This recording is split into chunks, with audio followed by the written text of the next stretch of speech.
Okay, everyone, welcome to Watch for Falling Meteors session 13, I believe. Happy to be back. Hope everyone's been had a safe week.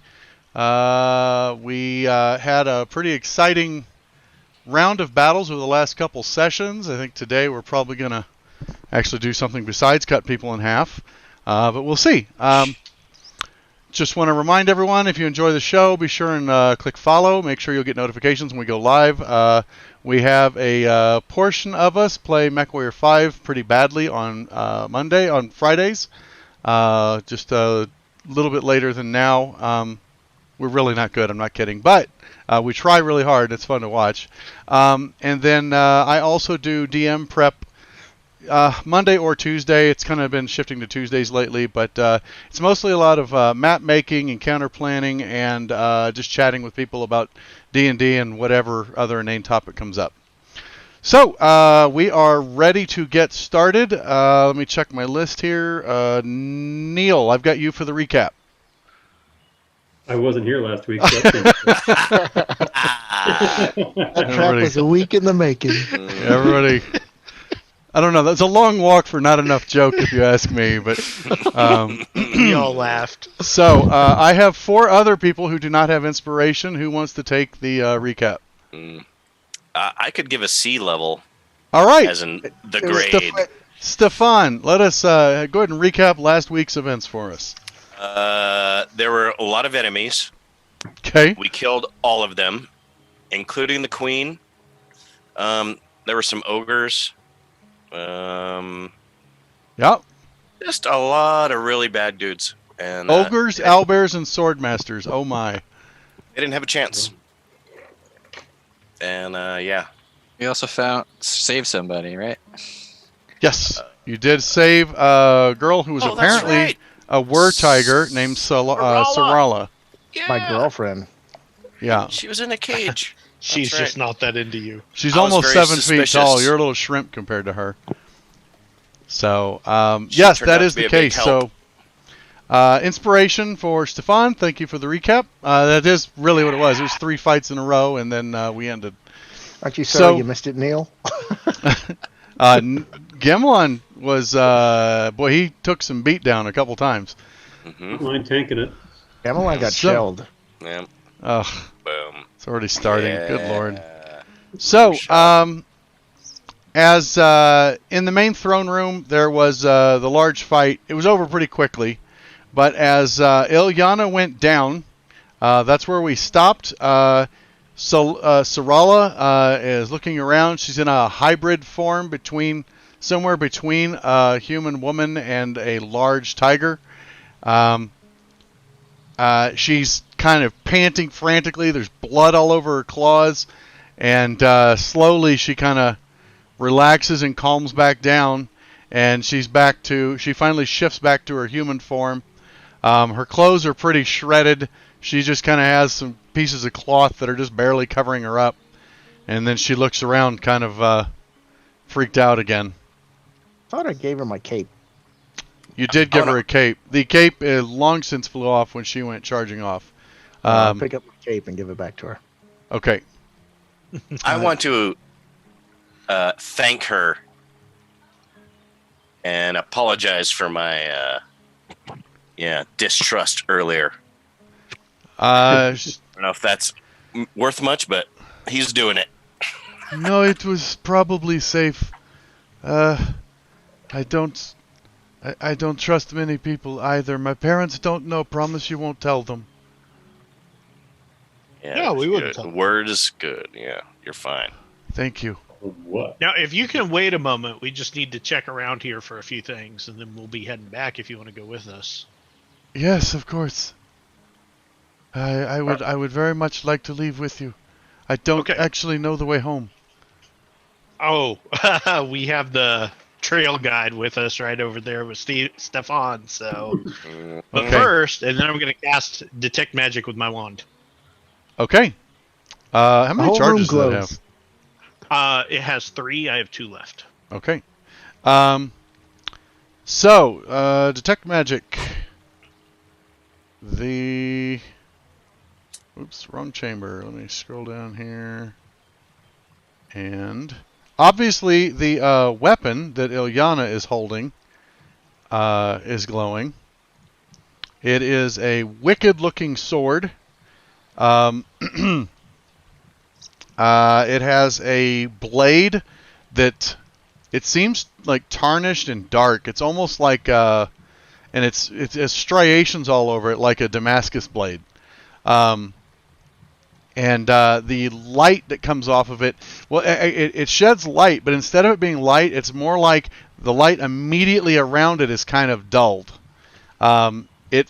Even looking at it, it seems like an evil thing.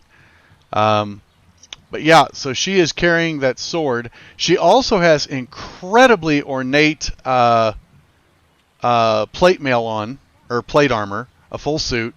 And a shield. The shield has the Penhaligon family crest on it, if you added a big skull in the front of it.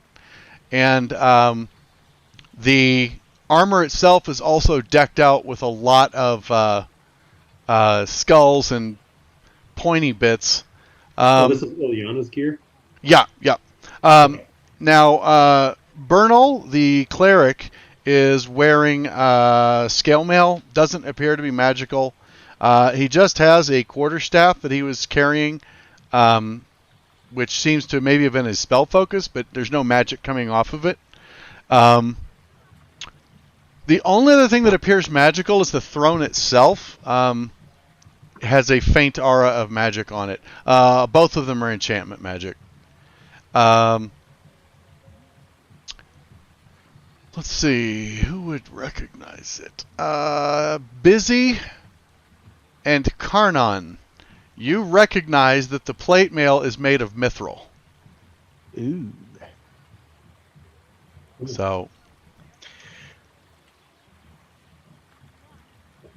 Some fancy stuff right there. Suitably. I'm sorry, Tim, what'd you say? He's talking to somebody off screen. Oh, gotcha. Or he's muted. I was muted. I'm sorry. I Oh, said gotcha. Carl suitably impressed. Exactly. Suitably. Was that a pun? Oh my Yeah. God, it was. Just got that. Good Lord. Serve you up on a plate, man. Well, there is some significance as well. That's all good stuff. And I'm sorry I haven't sent you those pages, Tim. I promise I'll do it. The elves in your area tend to wear, if they're going to wear heavy armor, wear mithril. Mithril plate mail ignores strength requirements, as well as it does not cause disadvantage on stealth checks. Very good to have. I think Good you ought to enough. try it on for size. Wonder if I could persuade her to turn loose of it. She's dead, so yes, Yeah, very so- easily. Roll a persuasion check. Okay, you win. Yeah. Sam, you're not working, bud. Yeah. Sorry, I've got for the next 15 minutes. I got. It's all good.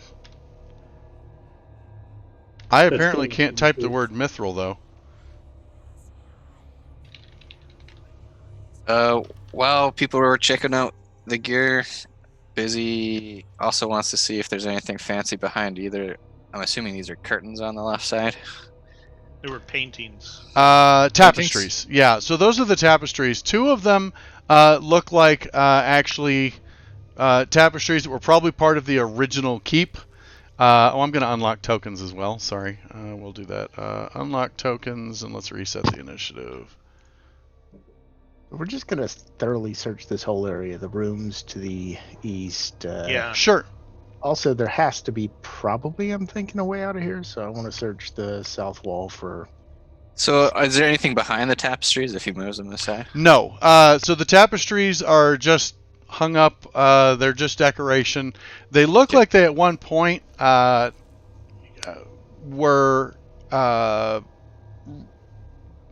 historical documenting of the original occupants of this keep, but they've been defaced badly and painted over really crudely, and so now the only tapestry that's of note is one that just shows a large dragon with the Penhaligon family crest added with a skull added to it, up on its breast, raining down on a city that looks remarkably like the hill Penhaligon is on, which was probably wishful thinking on the Queen's part. Have we searched any of the side chambers? Nobody's yet. gone to them yet. I showed them on the map. Oh, by the way, I'll share the map for everybody who doesn't have it up already. So I already showed it on the map just so everyone could see. The north room looks like it was the cleric's quarters. I'll need who's searching each room. Well, I hate to go back, but did that Swordmaster have anything magical either? I can't He did remember not. which His weapon was normal. Okay, It was a masterwork longsword. It would probably be worth some money, but it was not magical. I'll Okay, help search we one of the should rooms. Pick that up. Okay. I think that bottom room might be 3 chests, right? Yes. So the bottom room It's like- contains 3 chests. It's That other should than that, be it's what pretty we know. nondescript. And the center chamber appears to be Ilyana's quarters. So I'll check there. And Tim, I'll tell you now. Looking at the suit of armor, the only problem is it's probably too big for you. You're going to need to have it resized because it's not magical. It's just made of a extremely rare metal that's very light and Good sturdy. But any armorer could probably take it in for you. It's just too big because, not poking fun, but I'm not very good. a hulking human female small. is much bigger than a lithe wood elf. So the armor's Sure. a little bulky. You could put it on, but it'll be uncomfortable right now. It'll bang around and rattle on you. Guido's So. going to ask.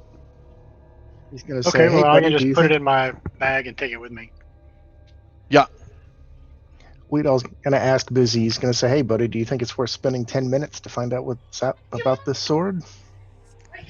I think we And should the spend 10 throne. minutes to find out the throne. You guys can search the other rooms, and I'm going to take a look at You're this going to throne. be here. Like each person searching the whole room is 10 minutes of searching. By the way, like Right. Okay. unless you tell me otherwise, you're going to spend at least 10 minutes searching the whole room. Yeah, I during, want to search thoroughly. during the first 10 minutes, Busy's doing a ritual for identifying on the throne. Okay. So Nace is checking her quarters. Weedle is checking the north quarters. What's everyone else doing while they're doing that? I'm checking around her in the general area. That she was, Okay. whatever she might have on her. I'm gonna bug Busy to check that sword also. He's busy with the And throne. spiritual weapon will expire. I'm going to go ahead and remove it. Busy's busy. Did we get that masterwork sword from the guy who wasn't using magic? It's in the bag of holding. Okay. Yeah, I'll add it. I didn't put it in, but I'll put it in. Well, we put his plate and his sword in the bag of holding just because it's worth something. We can I sell mean, it. Heward's handy haversack? No, we we found actually a bag found a of bag of holding at this point. Yeah. Oh, So Perfect. they're putting big stuff in there now. Because we're awesome. See what happens when you go away? Wow. Well, if I had a chance to go hike in Idaho, I'd do it too. That's not even a hard decision. Pictures were nice.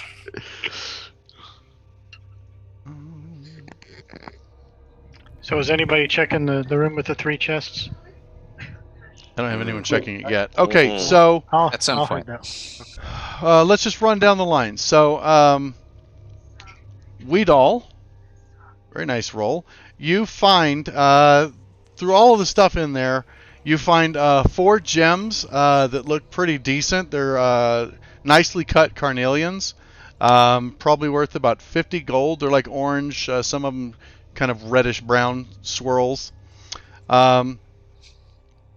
You also find a potion of healing, as well as 3 scrolls that look like spell scrolls. And then you also find 2 of the candlesticks on the altar in the south end of the room are made of pure silver and look like they're pretty valuable as well.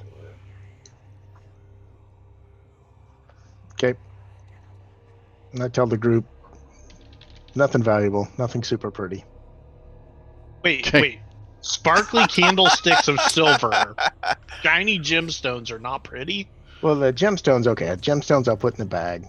I guess candlesticks. If I find them nice, I'll put them in the bag. Scrolls And and potion?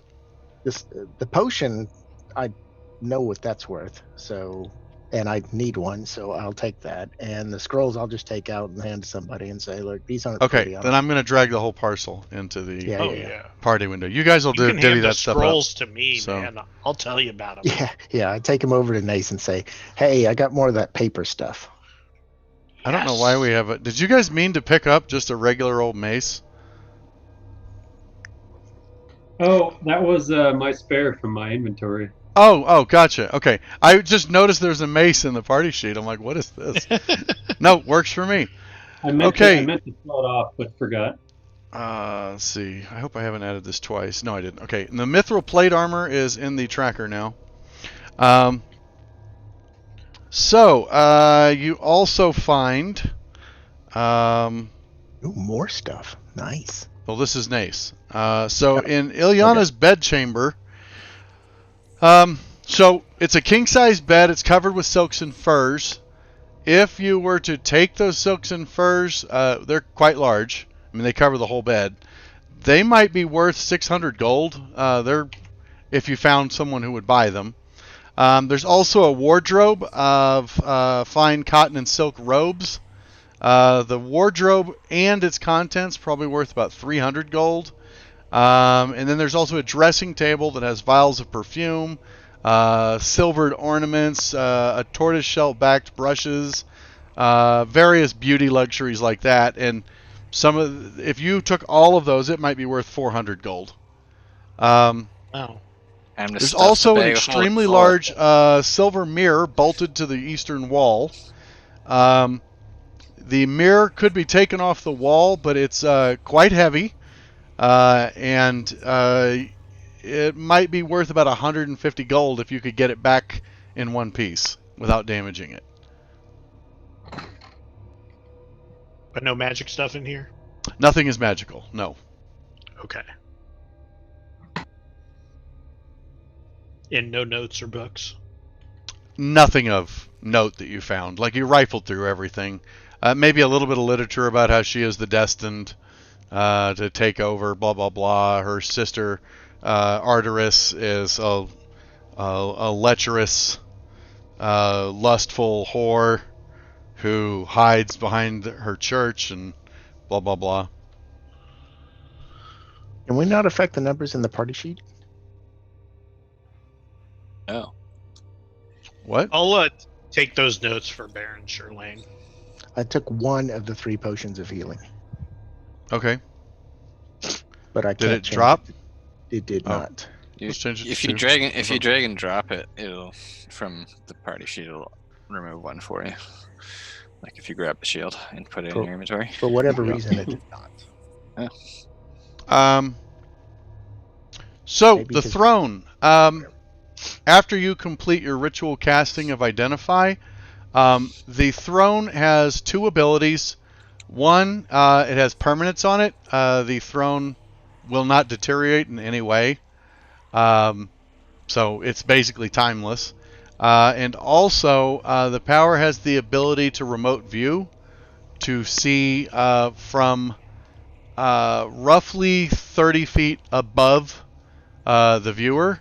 However, it's not very useful here. It appears the throne was moved from up above. It was probably in the upstairs of the keep before, and it would allow them to look over the walls while sitting in the throne. So it kind of has a periscope feature built into it. Nice. Cool. I put it in the bag. How heavy does it look? The throne weighs about 100 pounds. How big's the opening on the bag of holding? Not that big. Yeah, I don't It remember if it's big says enough to get it over Roughly there. 2 feet in diameter at the mouth. Yeah, so no, in diameter. If it was radius, I'd say you could probably get it over the chair, but no, If we 2 break feet it in up, diameter. That's right. Saw it Right. in half. Yeah, cut it in half and then do it. The permanent Cut in spell half. might interfere with cut in that. half that permanence. Throne. It'll now last half of eternity. If How you much? have a permanence hacksaw, Yeah. How much would a permanent throne actually be worth if we thought it was To someone who was really looking for one, maybe a 5,000 gold. But unless you knew someone who was actually looking for one, maybe 500. You know any rulers who don't already Specialized item. Yeah. Just tell Karen that he has to buy it from us for Yeah, for it comes with deed. it comes with a throne. Told him. That's not He a bad said idea. We could have anything in it. Yeah, he did. You just keep that in your pocket. Well, All right. Are there any And wagons there? We could always put her in a wagon and hitch her up. there We are have actually horses. some wagons, no horses, but there are some wagons actually up on the ground level of the keep. So it would be feasible if you guys wanted to drag this throne out of here. You could take it with you. How much can Expo carry? Expo's not that big. Yeah, I don't think Expo Rides on the They haven't- gnome shoulder. They have a Yeah. strength score of 10. My Well, you're an artificer, turrets. right? You can MacGyver but they're something considered together. tiny, which also drastically reduces. well, their I can carrying weight. make them small as well. Oh, you could make them But small. I make them tiny so that they I'm can more climb on thinking top if of you me and can stuff. Use the stuff that you find here in order to I build don't a think we're gonna cart or get something. this. All right, I think we should check those chests. Like, probably first check to see if they're trapped. That is the plan. Investigation, Jason, for traps. Yeah. I will totally guidance this. If you were just like walking down the hall, I would say perception. But in this case, you can examine these and take your time. All right, I rolled the 4 on the guidance, so that's a good start. Blame. Nice. Okay. So, the best you can tell, none of these chests are trapped. You want a second opinion? So far All as right, you any of them locked? Well, I was looking. Would I have been able to tell if they're locked? No, you'd have to test them to see if they're locked. There's no padlocks on them. Actually, no, you could tell they're just latches with no padlocks, and it doesn't look like they have keyholes on them. I'll try to open the middle one. Okay, middle one opens right up. It contains 2 large sacks. But the sacks are trapped. pull up raw orc flesh. Look for hidden Paint. compartments in the chests. Busy says as he goes to open the south one. I should say 2 large full sacks that are knotted up. Like the openings are knotted. That's what I mean to say. I'll do my last detect magic. Okay. Wait, last? Like the last cast of the wand? Yeah, I have my third. Right? Because doesn't the last one have a chance that this wand stops working? Might not be on the detect magic wand. Well, that could have been on the magic missile one, right? It does. Well, let me verify. I know it does on the magic missile one. I'm checking the. Nope, it doesn't. It doesn't. Okay. All right. You use the last charge, and no, they do not appear to be magic. What can detect magic see through? Blocked by walls. Yeah, it's different thicknesses though. Right, I don't remember what literally just thicknesses. closed it. Blocked by 1 foot of there stone, you 1 go. inch of common metal, a thin sheet of lead, or 3 foot of wood or dirt. Okay. The chest to the south contains magic items. There is a soft glow emanating inside it. Like you can see it pulsing inside.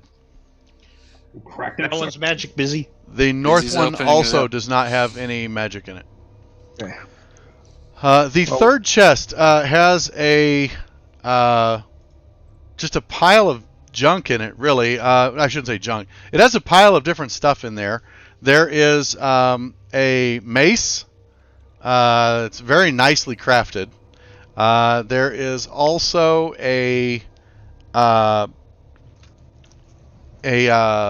like a crystal it's a fine crystal. It has like a handle affixed to it. It's got a grip on it, but it's a large, I wouldn't say quartz, but it's definitely a very fancy crystal with like a bluish hue to it. With a handle on it? Yeah, it's definitely an arcane focus. Okay. I don't know if my stream's not updating or what, but mine's showing 0 viewers. It's really weird. Shows 0 for me. Okay, Oh, we have several. guess nobody likes us. Alright I'll take a look at that. Or Nate. Twitch is just not counting viewers correctly. There are people watching.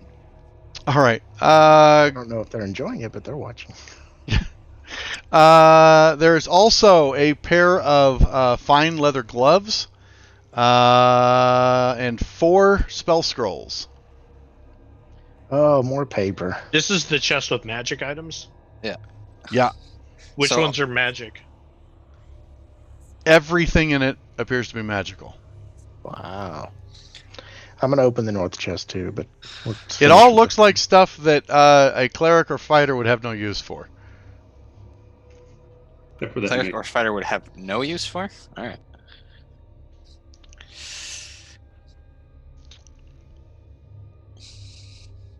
I'm not sure if this is on any of your spell lists to be able to read it. It's that one. Oh, well, at the very least, you can read that there's a scroll of fireball. Oh, yeah. There is a scroll of levitate. Busy can read that one. There is a scroll of magic missile. And there is a scroll of web. Magic missile is Busy's favorite spell. He does seem to be a fan. Having a whole He's- wand for it. It's pretty He good. uses it to great effect. Let's take them. Okay. Yeah. Well, I'm gonna grab open the everything. north chest. The northern chest has 3 large sacks. These are not tied shut. One contains a ton of electrum pieces, one has a ton of silver, and one has a ton of copper in it. I close the chest, walk away. There's nothing in there. Nothing pretty. Except money. You do know that money can buy pretty things, right? Just saying. He just walks out. I got room in my backpack if we need Cool. it. Thanks, Burning Heretic. That's true. You could just dump it all into a backpack. Yeah. So if can you're I going pick to up take, one of these closed sacks and see if there's anything like... It's definitely filled with coins. As soon as you pick it up, you can tell it's filled with coins. Put them in That's, that bag. the golden Yeah. platinum. I'll dump them Coins. in Yeah. one of our All right. bags. As you dump Yeah, them let's in, do it. it is an extremely large amount of gold.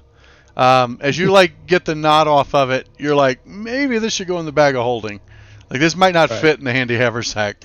Right. Your grand total haul is 1,200 platinum pieces, shit. 6,000 gold pieces, and Oh, then crap. 2,000 each of electrum, silver, and copper. We can buy our own Rich. piece of that. Yeah. Rich Holy boys. shit. I should be able to get some alterations done. You should have told us that we need to Yeah. think of Really? sweet items to buy, Jason. No. And then I actually did. Thank you. That was part of my DM prep was generating item shops. Is there any chance we can split the money? Like, I know it's in the bags, but... Just put it in the bag for now when we get back to town. I can hit the split, so the coins are split. Yeah, There you that's go. all. So we can Thank see you. how much money we There. have. Coins Yeah, are split. yeah. Or before So we, we can sell map it everything. up. Yeah. You still have to sell, but you'll probably only get 50% of what those are worth. So Yeah.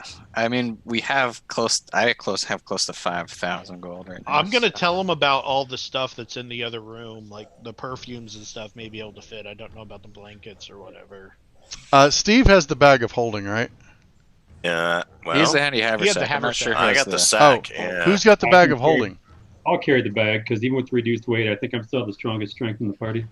Okay. I'll let you just drag it onto your sheet. So. Yeah. Okay. So. Oh, we're out of crossbolts. That's right. I'm gonna just get rid of the crossbow bolts. What was that?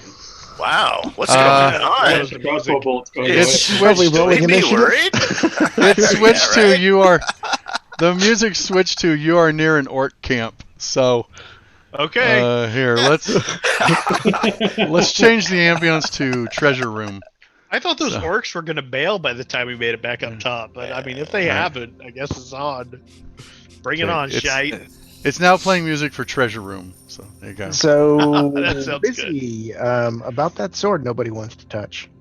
Yeah. I don't I mean, want to are we touch that staying down yet. here for another 10 minutes, or what's our Yeah, plan? I think it'd be worth it. I to can do this figure out on the what it road is. or on next camp. It's not a big hurry.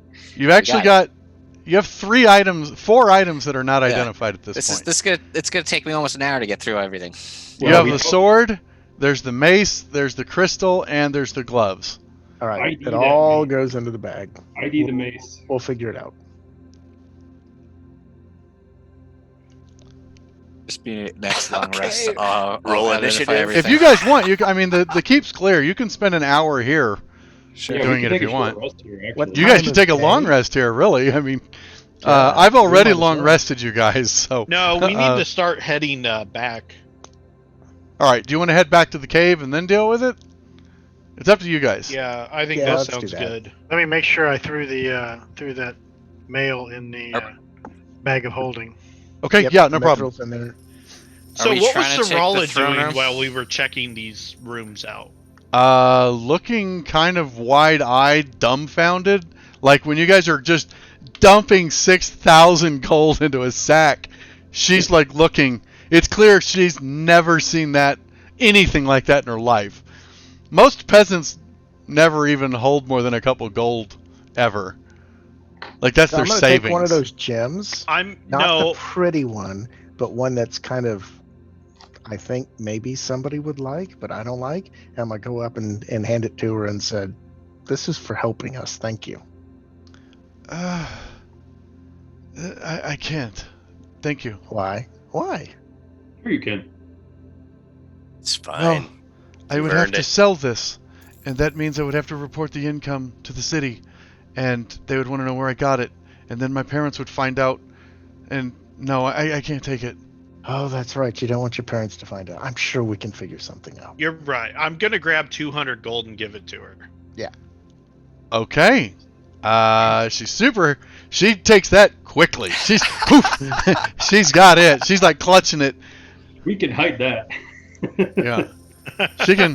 She can just have a gold piece once in a while, so yeah, it's much easier for her to move that kind of money. There you go. So even though the 4 gems would be worth as much, so All right, we And head off. I'll give her one of the sacks too with the ropes. That way, You can put it in there rather than have easier it to loose for carry. Yeah. okay. And All this right, we're heading fabulous back. sack. I am curious. Can I type -200 in the I gold? already took it off. Okay. I was just curious. If I type -200 and say give it, does it take away? No, it does not take away anything. Oh, you Okay. know what, Neil? You owe me 200. Oh, it gold. did. I do. It took I have away- that noted down already. It took Huh? away 200 gold. I think it What? split it evenly too. Well, I'm still at 1165. Oh, maybe it did. Oh, never mind. You taking the 200 off is what I saw. Okay. Never. Okay. Negative number doesn't do anything. That's good. It's probably good it doesn't do that. Neil, can you Go drop back and 200 and I'll add 200? Yeah, exactly. Okay. I was gonna deal So with see, that. I paid her what Neil owed me. It worked out. Oops. Or gambling. Oh, right. Gotcha. Now, if you would be interested in joining us on our adventures, there's way more where this came from. I'm gonna Right? say, I promise not to Totally. tell your parents. I'm gonna have to step away for a few minutes, gentlemen. I'll be back ASAP. no problem. Okay. I will think about it. Well, you can think while we ride. It's time Yeah. to get out of this place. We've been here long enough. And maybe you can describe to Stefan where you live. I'm sure he can get us there. Okay. He knows Totally. like any, like back Totally. his hand. Yeah, actually, okay, so when you get outside the keep... Oh, by the way, what's the final vote on the dragging the throne out of here? I'd No, say we okay. try. I want to check the cleric's room too. You Or did did we check do the that? cleric's room. Well, Scott Well, did. what was this He- hallway? He gave you everything that was in there. The scrolls, I mean. Which hallway? I checked the south wall too Right. for a thing. Did I not The find Oh. dungeon. The rest of the stuff. It was just more cells. And 2 storerooms that had non-rotten food in them. Well, I mean, let's take some food. You guys have had a chance to fill your rations a couple times now, so... Oh, okay. Whatever. It's up to you guys. Yeah. How big is Sorala? I'm just curious we're short a horse. She's down like 7. She's back down to being like 5 feet tall now. Okay. We'd So, also- but she's not in the I animal mean, we form. can double up. Mm-hmm. I mean, Busy's pretty small. Oh, but he's got a pony, so never mind. Yeah. She can ride with Weedle. Well, she could probably ride the pony, and like we can double up too, She because can I'm pretty ride small. with Weedle. She's just not that into you. If they have a She cart- actually really isn't. She seems kind of put off by you. if they have She a seems cart- kind of put off by Weedle's attention. I don't want to make her uncomfortable. Like seriously, Busy and I can double up or something if she wants to take the pony. If We they don't have a cart, we have horses. Ready enough anyway. He doesn't say that. So once you're on the ground floor of the keep, and heading back up into the mountains to the cave, I assume. Mhm. She, if you discuss horse arrangements or anything, she said she's fine. She'll walk. Once you get up to the cave, it is it's like dark by the time you get up there. It's evening because you guys went into the keep at dusk as the sun was setting because you went with the guard switch. Didn't So we go in the morning? was it in the morning? I guess it probably was in the morning. Then never mind. Yeah. It takes a half day to get there, so it's midday by the time you get out. So I take it back. The sun's just setting as you get there. Then it's not night. When you get up there, when you arrive at the cave, there's actually horses and like additional horses, and they are loaded down with supplies. And there's a scout who calls out to Stefan as you're coming up the hill. Hey, he left the Duke's mark. Yeah. Yeah. Did So it. he found your spot. He has supplies and ammunition and basically everything you need just to live up in the mountains comfortably. Extra tents, stuff like that. And he's just starting to set up camp. When you start coming up the hill, you hear a weird bird call that probably sounds right to everyone except maybe Karnan. He probably picks out that it doesn't sound right, and you do. You recognize it as a challenge call. You make a little chittering noise back, and then he gets a confirmation call. So by the time you come over the hill, you're not surprised, and neither is he. But he waves to you. His name is Kevin. You don't know him well. He is a guy that he is a scout that you have known from your time in the army. As one of the lead scouts in the Karamikan forces, like in the Duke's army, you are actually kind of a bit of a legend because you're the only one who survived that ambush. Kind of a big deal. Well, that's not true. Not the only one. You're the only scout who survived the ambush. And because you survived and made it back, you managed to get everyone else, like stop the main force from hitting that ambush. So, but you probably at least trained a couple guys, including this guy. Oh, good to see you guys. Thank you. And I got a question for the group. What's a normal tip in gold pieces? Like, I don't want to insult anybody or be weird, but I want to pay these guys. Wouldn't you know better as a? I was going to say, you can ask me as the DM, though. I can tell you. Yeah. As the DM, he'd probably find it insulting to tip him. Like, he's here because this is his orders and his loyalty. But he would most certainly not complain if, like, you gave him the booze that's in the supply shipment or something like that. Like, that's the better way you show your appreciation. Is like you reach and go through the supplies and find one of the bottles of wine, and you're like, hey, it's probably going to be a thirsty walk home. So I want to hook these guys up and show our appreciation for. Okay. Tradition. We're drinking to victory. The regiment. Yeah. Oh, and probably inviting them to like eat with you guys and stuff. So, as you guys, I'm assuming you're turning down camp and not heading back tonight Right. because you Yeah. got a day and a half ride to get back to Penhaligon. We have enough time to get back within the 10-day, right? Yeah, it hasn't been. Oh that yeah, it's It's been only 4 been like days. 3 I think days. Oh, 4? it's been Okay. it's long. been 4. We I were think. quick. We were fast. Well, Just making it was a day and a half to get here, and then a day of scouting before you guys actually started going for it, and then another day after that. So you're at 4 days. Okay. So 4 days. it'll be 4 days by morning. But yeah, you're way ahead of schedule. We're So awesome. Yeah. We could go raid another castle. I think that's what we're going to do when we get back. Yeah, we got to hurt. I- Not to mention unlimited fish. yeah, you guys got keeps just lined up for days. We got All You right. said all the fish you could eat, so fill up, buddy. So you turn down the camp. You set up camp, start food. The scout Kevin's more than happy to stick around and just shoot the shit. I can identify the items you had. The mace. Once you identify it, you understand that it is.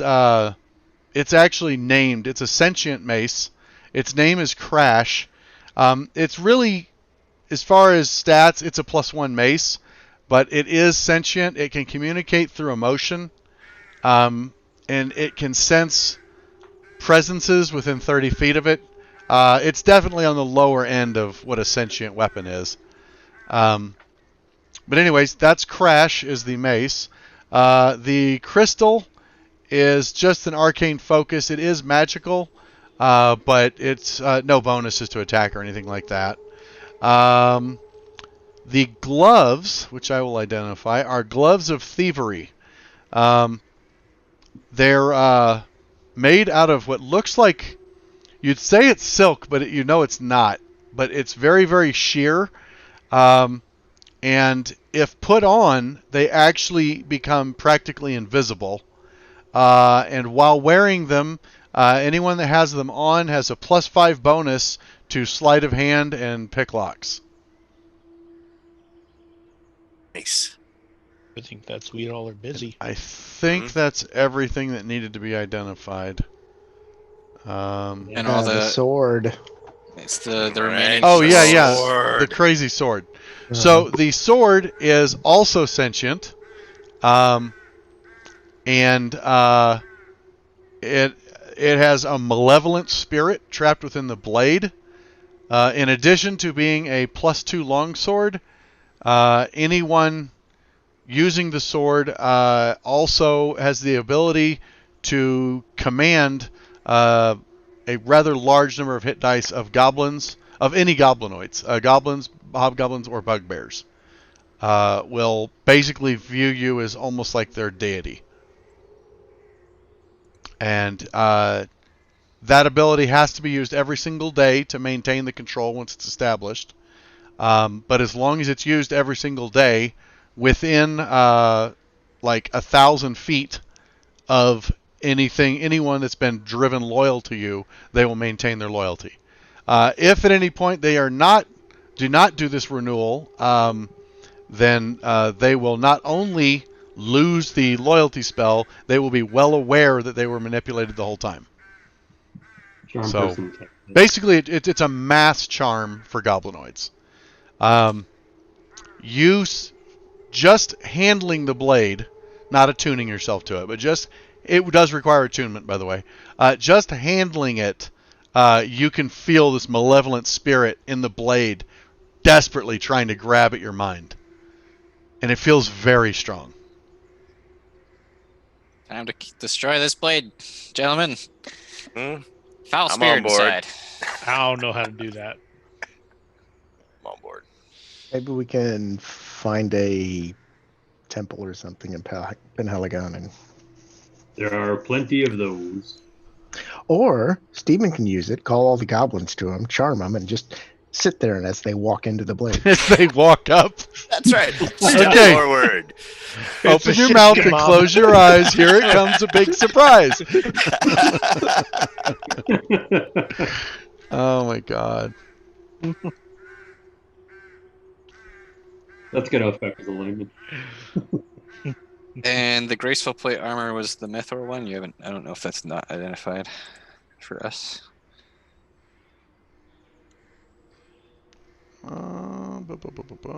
Here.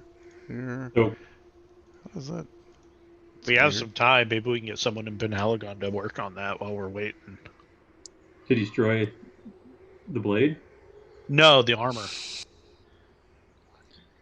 Destroying a magical blade, I'm no expert on it, but I know it takes quite a bit. No, you just shatter the dumb things. You need Maybe that some- rust monster. Oh, is that how it works? You need to feed it to that rust monster. I just smash them on a rock. What happened to Okay. Gamelon's name? You added a bunch of. Oh, geez. Oh boy. Oh, my book was pressing on the keyboard. Sorry. I like your new name, Gamelon. Bracket. Open bracket. Open bracket. Bracka is the proper pronunciation. We're busy. I think you and I are the only ones that can use the gloves of thievery well. I mean, I So- think you're better at me right now, and in a few levels I'll catch up to you. But you can have them for now. So do you wanna- Crash. Crash can't talk. He just communicates via emotion Yeah, and detects presences within 30 feet. What is within that? 30 feet, it can detect intelligent thoughts. It is blocked by the same as like detect magic is. So like stone, lead, wood, those are all things that can block it. Well, I'll carry that for now if nobody has objections to it. No. Sure, but otherwise it's a +1 mace, and it does. You have found it has to be held. The biggest thing you found is when people are talking, you get almost like an insight check from it. So Ooh. That might be more useful for someone else, though. Well, Who else Okay. uses strength no, to I have attack? pretty good insight, so yeah. So All right. you might be the only person that uses strength for attack rolls. That's true. Okay, so while you're at camp, or while you're in the camp and just taking your time, you realize there is, you're talking with Kevin, and he is just talking about the various things that happened. It sounds like there was news of a spy in Galantry. It's something like just the rumors that go around are a lot of what the soldiers talk about whenever they're not doing their stuff. Kevin actually operates out of Salonika up to the north. It's his normal base, which is in Darrocan. He scouts that northern area north of Castellan Keep and the Duke's Keep along the Duke Road. And he really acts as more like a border patrol, I guess. Just making sure that they're aware of movements of the various monster races, and I mean any of the other nations. But anyway, so news has come along that Galantry last month discovered an Alphatian spy that had infiltrated well within their courts. And for those who don't know, Galantry is a magocracy. So in order to be nobility, you must have the ability to cast magic, to use arcane magic. I'm sorry. Divine magic is I can do that. despised in Galantry. They hold the philosophy that mortals meddling has done enough damage to the world, and so they reject them wholeheartedly. Well, that's not true. That's not true. They reject the divine magic that they gain. They feel it makes them too beholden to the immortals. They still recognize the existence of them and might even pay homage to them. But what they don't do is actively worship them or carry out their bidding. So being a cleric there is actually illegal. Depending on the seriousness of what you were doing, it could be banishment to death penalty. Anyways, a Alphatian spy was captured. He was discovered and captured the same night while trying to escape. Him, as well as 3 collaborators who had helped him try to escape, were all taken and presumably put to death. But that's the rumor that's flying around right now. Is there's long-standing been an enmity between Alphatia and Galantry, which are really on opposite ends of the world. Galantry's far to the northwest, but as far west as the maps go, and Alphatia is east past where the maps stop. So it's basically the known world continent, which is called the continent of Brun, is the one you live on. And then east of that is the Isle of Dawn, which is an extremely large island that's kind of divided down the middle between Theodos on the west and Alphatia on the east. And most of their border skirmishes happen there. And then Alphatia is an extremely large continent. It's technically an island, but it's almost the size of your known world map. And not a lot's known about them. Even Weedall only lived there briefly before he ended up on an airship traveling back and forth delivering merchant goods. But Weedall will be the only one who knows much about Alphatia, just that it is also a megocracy there. They are ruled by a queen. Currently, well, they're ruled by a monarch, but currently that monarch is, she's not a queen, she's an empress. Empress Ariadna is the current ruler, but it is actually made up of several sub-kingdoms that all swear fealty to her. So, yeah. But anyways, that's definitely interesting news that Alphatia is doing something. I mean, it's one thing to have spies, but this one actually was doing enough that he got caught. So, but that's about all the news he has. Otherwise, there's been there was some talk of the new set of they're creating a new holiday in Theodos that is basically going to be another day of like dedicated to gladiatorial games. That's kind of coming up and sounds cool. He doesn't know a ton about it yet. Theodos being the neighboring kingdom to the southeast of you, and also the largest empire on Brun. That's all we need is more gladiatorial games. Which is definitely something they dig over there. The Thyacians are pretty big on their gladiatorial games. They'll be glad for him. It's still nighttime? Yeah, Or- I mean, as soon as you guys decide you're done, then we'll just long Is rest. Sorola's home on the way before we make it back to the tower? Or are we- Sorola's home is in the foothills of the Wolfwold Hills. It's actually kind of due west of Stalinford. So if you guys just came down out of the mountains to the east, you could get her home to where she'd at least recognize where she is. And then you'll be able to just take the Duke's Road down to Stalinford after that. Let's do that. Oh, shoot. You know, with Ilyana's clothes, did they have any that would fit her? Or we could have grabbed for her so she could cover up? Would she Hulk out and tear all her clothes? Yeah. Well, currently she has the cloak and those tattered remains. but she we had could all have those easily clothes gotten in the wardrobe. She could have gotten a really nice wardrobe out of Ilyana's stuff. Is there any chance we could say we did that? Yeah, of course. Okay. Which that way she at least has some clothes to wear. And I get my cloak back. I want to test out this new spell I've been working on, and I keep hearing all these birds. So I want to try to talk to...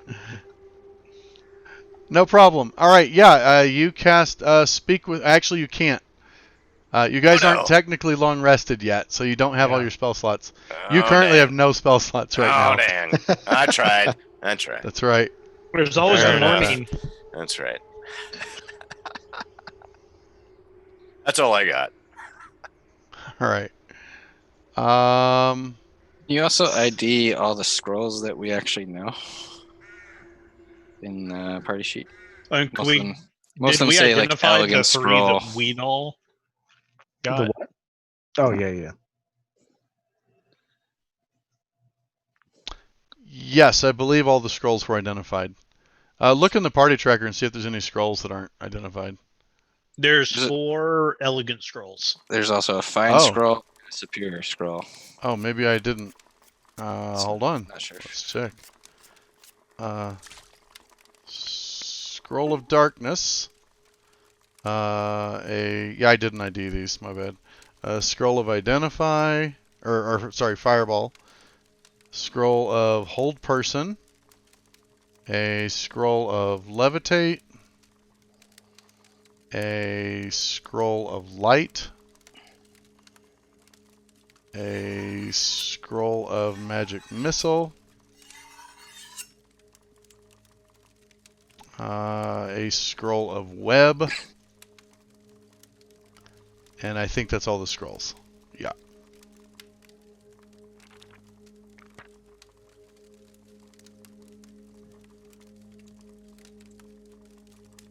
Sweet.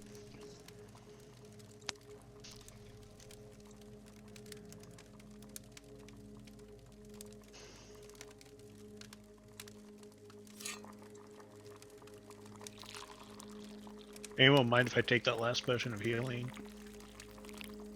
Go for it. I had to use mine. That's good. Well, it gave me 2. I really wanted to talk to one of those birds.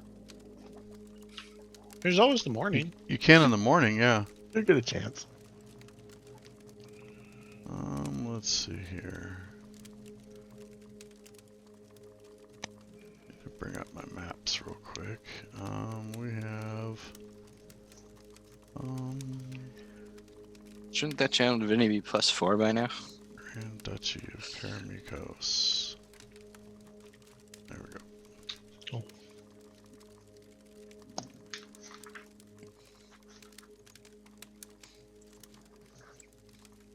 Yeah, I was just going through my sheet, making sure all the plus cleric level stuff was updated appropriately. Yeah, well, anything that you hotkeyed, you'll have to re-hotkey. Because the hotkey doesn't take into account like your wisdom changing. Right.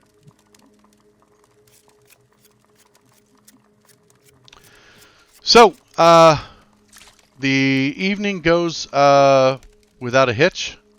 And in the morning, you wake. Kevin thanks you. He definitely fills his flask up again. And then he looks like will be, if you're heading east first, he will actually, he's going to cut straight northwest and get back to the Duke's Road. I mean, back to the Duke's Keep. And then he'll proceed north up to the border with Darrican near Salonika. Got 4 magic missiles back. Sweet. I have Nice. 2 detect magics back. I get have one all to my go. spells back.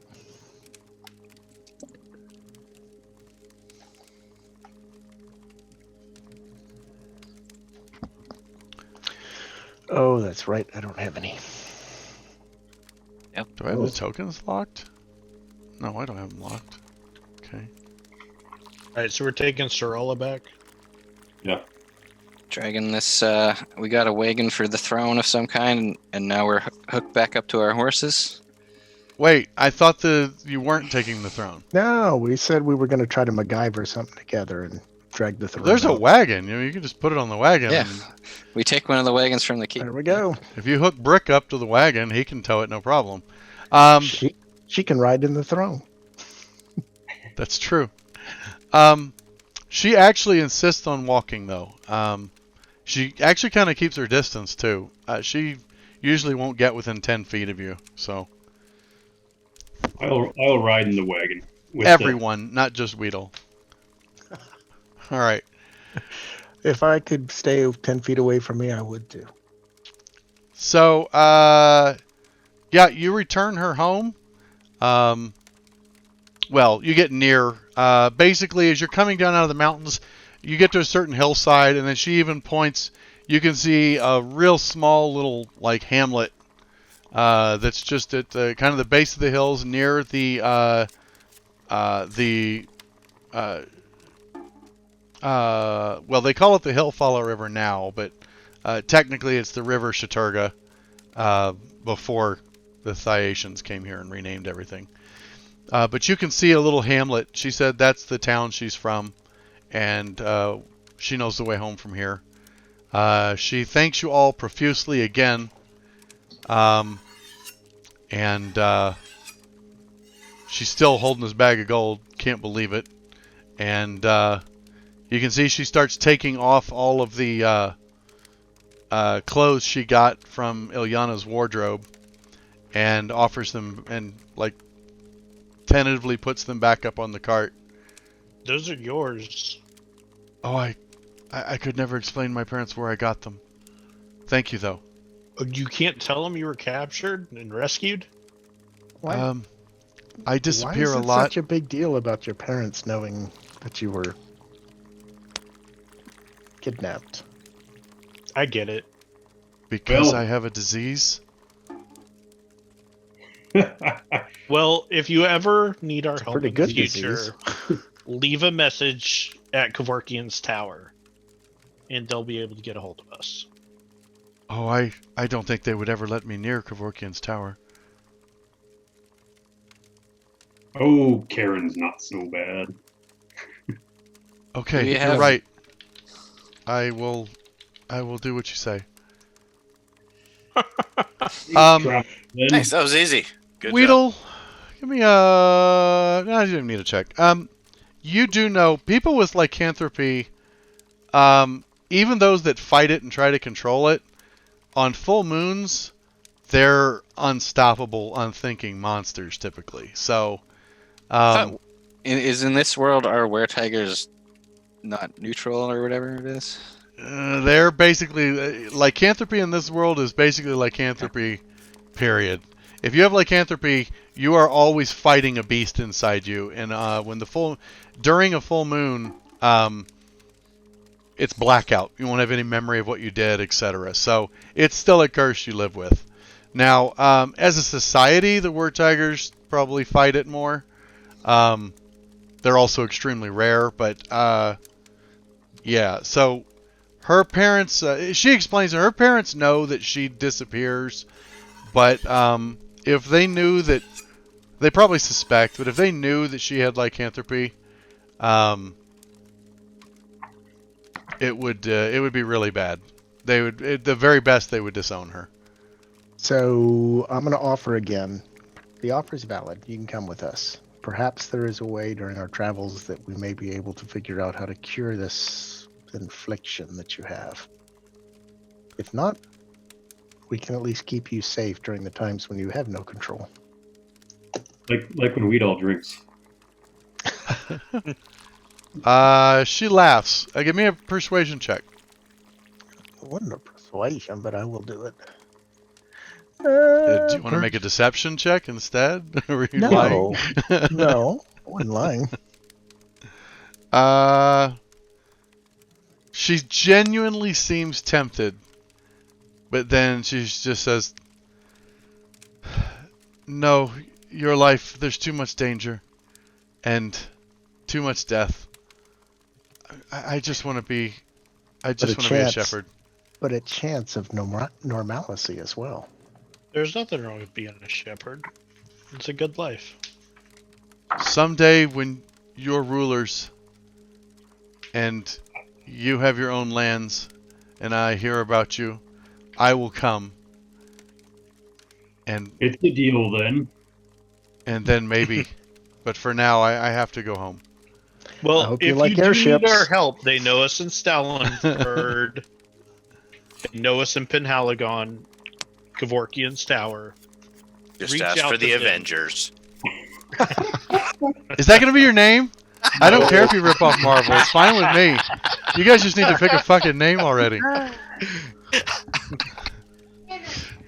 Meteor Clearly, hunters. you're the heroes of fallen Salford, stackers of Ilyana's keep. All right, well, Other things to I say- If we just Okay. put the Avengers in all caps for the campaign name, people would come in just to bitch about the name, and then maybe stick around.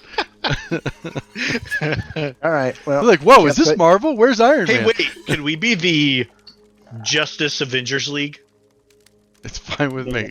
You Like, guys let's are gonna just sit on the fence. whatever. you guys We have to can't come say up with everyone. something. Yeah. Let's go.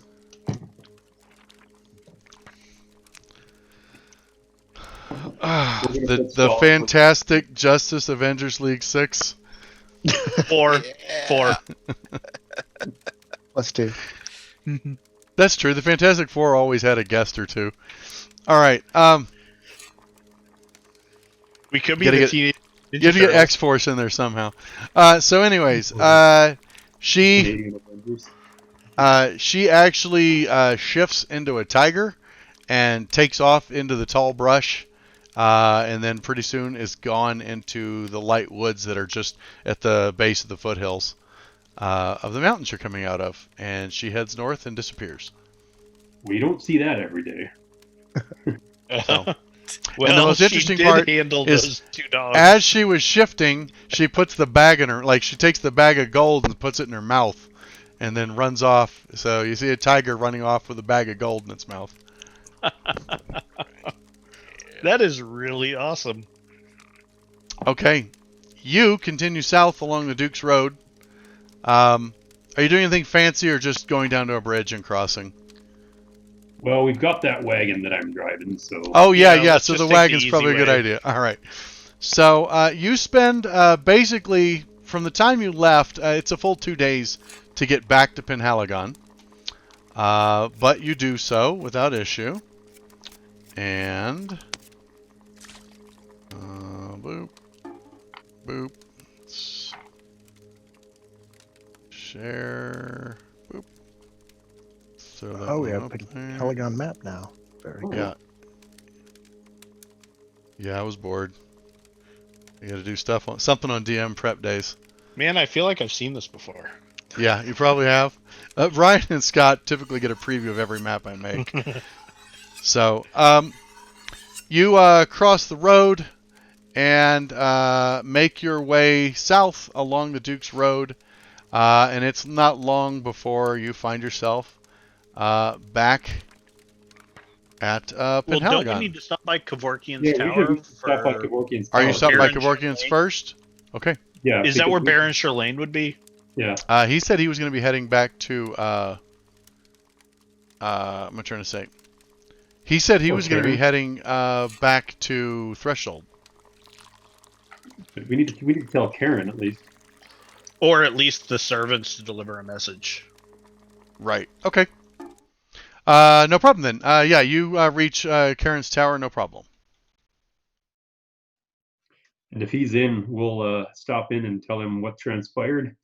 If he's not, we'll leave him a message stating as much, and that we can be found in Penhaligon. The next few days. But we Okay. will be leaving soon. The servants are happy to hear it. They'll let them know and said Karen is currently at the Lady Arteris's keep in Penhaligon. Oh, right, he's floating. I could remind you, he was the Baron said he should be there because if Ilyana was to strike, he'd be one of her first targets. And he said Baron Charlene, for the life of me, I can never remember his first name. But the Baron left for It's Baron. the Baron left for Threshold the same day that you did, or the same day that you left.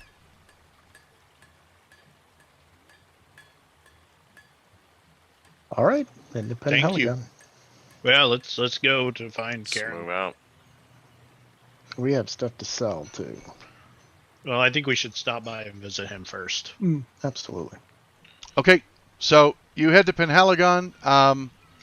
As you are approaching the city gates. So obviously the stuff on the road along, by the way, is like mostly warehouses and shops and stuff like that are just not protected by the walls. So you proceed up to the gates. Derek is actually on guard still as you come up, and as he sees you, he's eyeing the wagon. Weed all. I'm gonna Don't touch that purse. I'm gonna take 10 gold, and I'm gonna put it in his purse without him knowing. Okay. Well, I'm assuming this will happen while he's talking to everyone. So Yeah. give me a sleight of hand check with a +5. Those good old gloves. I'm assuming you took the gloves, right? Yeah, he I should. did. Yeah, he Okay. did. I did. Doesn't Yeah. he have even more than +5? An extra plus plus 11. 5. Okay. Okay. So, as this would be while he's talking to you. So as you pull the card up, The gates are open, but him and another guard are standing in front of the gate. He walks up and he's looking at the cart, and he says, looks like you had a lucrative adventure. You can say that. It was a good time. You want to buy a throne?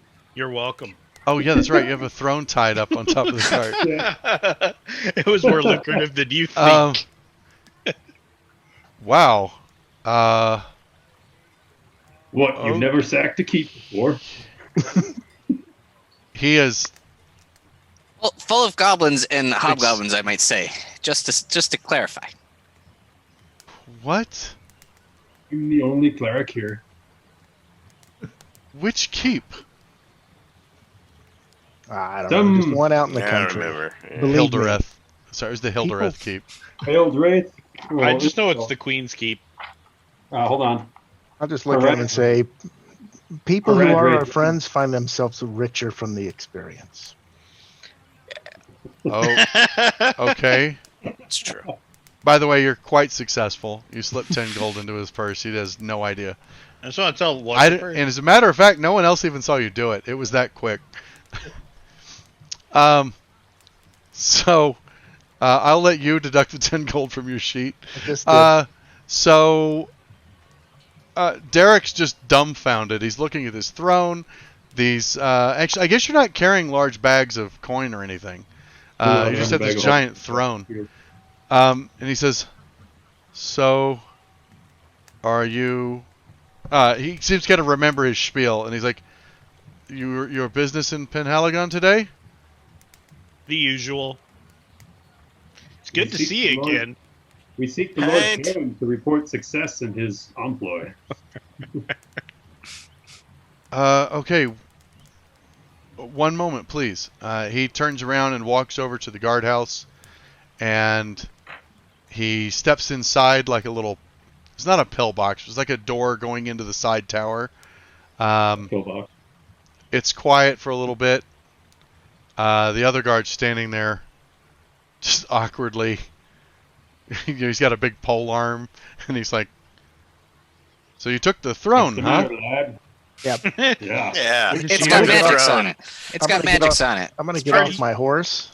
I'm going to sit on the throne. I'm going to look over the wall. You can. As a matter of fact, I should mention you have to close your... Oh, wait. I'm sorry, Scott, you can't. You have to be attuned to the throne. Oh. Well, I'm going to sit on the throne anyway. Busy knew it because he identified it. But I was going to tell you could see Derek having a conversation with the captain of the guard. But anyways, you don't see that. But you're just... You know what? Sitting on the throne, you can actually see the top of his helmet bobbing, talking to someone else. But anyways, yeah, you climb up and sit down on the throne. And he's looking... He's just like, but why? It's very valuable. Don't you see? It's our throne now, that's why. I mean, it does look very nice. Are you building a stronghold? No. Probably. But someone is. But maybe that fellow that we're doing our next job for, maybe he wants it. We are helping some other fellow take his keep back. Maybe he wants this. Episode of Karamiko's Pickers. Are there normally two guards outside this gate? Pickers, Karamiko's edition. Oh, that's awesome. Oh. Okay. Are there normally two guards, or was it just Derek before? There's normally two guards, yeah. The other guy just didn't say anything. Derek seems to be the one who normally talks to people. This guy seems a little slower, like mentally. That might be why he's just there to stab whatever Derek says to stab. So he's just staring at this throne with a giant tabaxi sitting in it. And then Derek comes down all of a sudden, and he stops and looks, does a double take at the throne. And he's like, I spoke with the captain. Karen did... I'm sorry, proceed to the keep. They're way expecting you. They weren't expecting you yet, I guess. Thank you, lad. Nobody By the way, expects to spend you're a quite position. efficient. You two in the market for a throne. The other guy goes, how much you want for it? Busy? How much was it? Well, it's probably worth over a few thousand gold. So For a chair? No. Oh, yeah. You know what? Maybe Lady Arteris wants one. You should try to sell it to her. Another guy like elbows him. That was a good one. Thank you, gentlemen. Okay. Onward to the keep. You go through, and stay another on one's the- like, hey, maybe you'd like to borrow my boots. 400 gold. They've only got a little bit of shit on them. Oh, my So- boots got way more shit. That's 600. All right, that actually gets their respect. Like, they look and like, you're all right. Plus, you kind of have a farm boy look to you anyway. Okay, so you make your way through the streets, past the temple. I'm just waving at everyone. It's causing quite a spectacle. Like, everyone's watching this wagon pulled by a donkey, by the way, who, like, every time you stops goes, ah! So it's with Don't worry. a cat on the throne waving like a queen. Excuse me. Good Lord. So, Oh, damn, I wish we had that tiara still. as you get to the gates of the keep itself, which you can see is there in the south, this is the actual keep. There's an inner wall that protects it, and then there's also a barracks and a large yard. So as you're riding up to it, you can see there's a large steel portcullis that's dropped right now, as well as doors that are open. The portcullis starts to raise well in time for you to just continue right into the inner courtyard. Once you get through, it starts lowering slowly, not like slams, like they're just lowering it back down. Normally, the keep is kept at least partially sealed off. As the cart rides in and your horses come to a stop, there are actually some stable boys come running out from the barracks area. They've got feed bags and brushes. They're coming to tend to your horses as you start to dismount. You can see there are 6 guards, 3 on either side of the main double doors that lead into the keep itself. They're standing at attention. They all have big, tall, long spears, like basically pikes, that have banner flags hanging on them. They're wearing ceremonial, well, I shouldn't say ceremonial, it's practical armor, but it's actually got, like, every one of them has a lacquered white shoulder piece that has Arteris's Penhaligon symbol on it, the family crest, and the flags are flying that. There's a big banner over the door. They're standing, they don't look at you at all, there's eyes dead ahead, and then all of a sudden, as you're getting off, the doors boom open, and out comes a woman wearing very finely crafted plate mail. It has, like, she's carrying a helmet on her side. She has a leather strap that's strung a shield on her back. She's got her hand resting on a jeweled longsword. And she struts out, her boots clumping heavily on the grit. As she walks up, she has like curly, well, not curly, wavy auburn hair that's kind of matted and sweaty. It's still like pulled back. You can tell it gets brushed every day, but you can see this is a woman who doesn't fuss over her hair a lot. She has green, really striking green eyes. Her face is smooth skin. She's pretty attractive for the most part by human standards. She does have kind of a white scar on her right cheek just below her eye. And anyone familiar with sword work, so basically Weedall Stefan, Gamelon's probably at least familiar with what a person with well-trained hands looks like. Actually, I guess all of you, maybe not Nace. Nace and Busy, I don't know if you can spot a person who works weapons a lot, but she has calloused hands and kind of knobby knuckles on her sword hand. You can tell she's definitely worked with a blade a lot.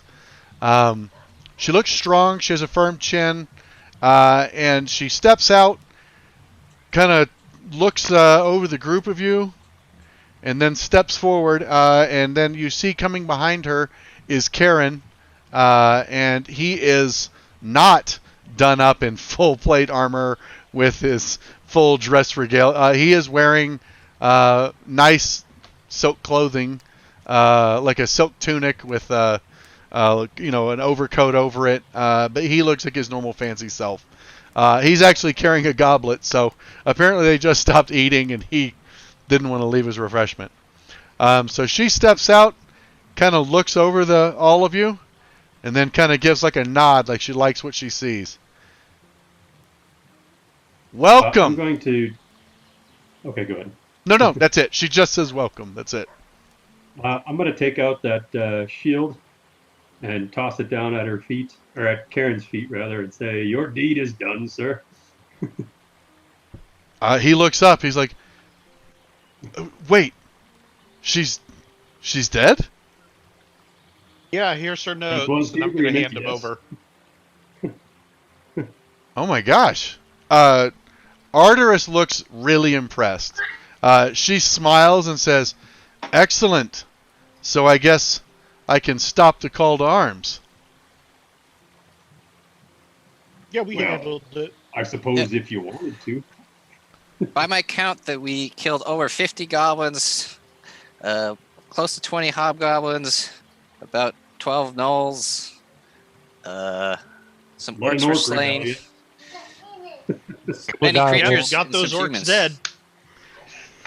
She takes and turns and tosses her helmet to Karen, who, when he catches it, it seems like there's a visible effort as she chucks. It's like she chucks it at him. She's like, whew, and she strides over abruptly to Busy, stops, kneels down on one knee, rests her arm on her other leg, and offers her arm out in thanks. He shakes her hand a bit. She vigorously, clamps maybe, on, but and it's hard rock. to- It's yeah. rock hard. So, like, as you shake, like you try to like give your best shake you can. She has a very firm grip. It's like a vice on your arm, but like she clasps forearms and she pumps like once, twice, and breaks, and she says, "Thank you." You're welcome. There seems like a pause. And who am I thanking? Biznak Murnick. Well, Biznok Murnick, you have my eternal thanks. You've done a wonderful thing for my estate. She stands, turns to the next person. It's probably Nace. Sticks her hand out to Nace. I'll give her a good, firm, far more handshake. Okay, she shakes and stops. She kind of turns it over, looks at your hands. So, Is that so is that from a plow? Yeah. You know, when it's in season. Are your farms in my lands? They're west, near Lowell. Oh, do you still have family there? Yes, the Alexander family. I don't know them. I'm sorry. And you are Nace. Nace Alexander. Alexander. Alexander, I apologize. It's nice to meet you. You've to meet done you. a wonderful thing for my estate. She breaks the grasp, steps to the next person. To Karnan. She extends out her hand. Well met, Vigorously elf. shake her hand. And I shake her hand and say, we were pleased to do it. You are too humble. You will be rewarded. What is your name, good elf? It is Karnan from Alfine. Oh.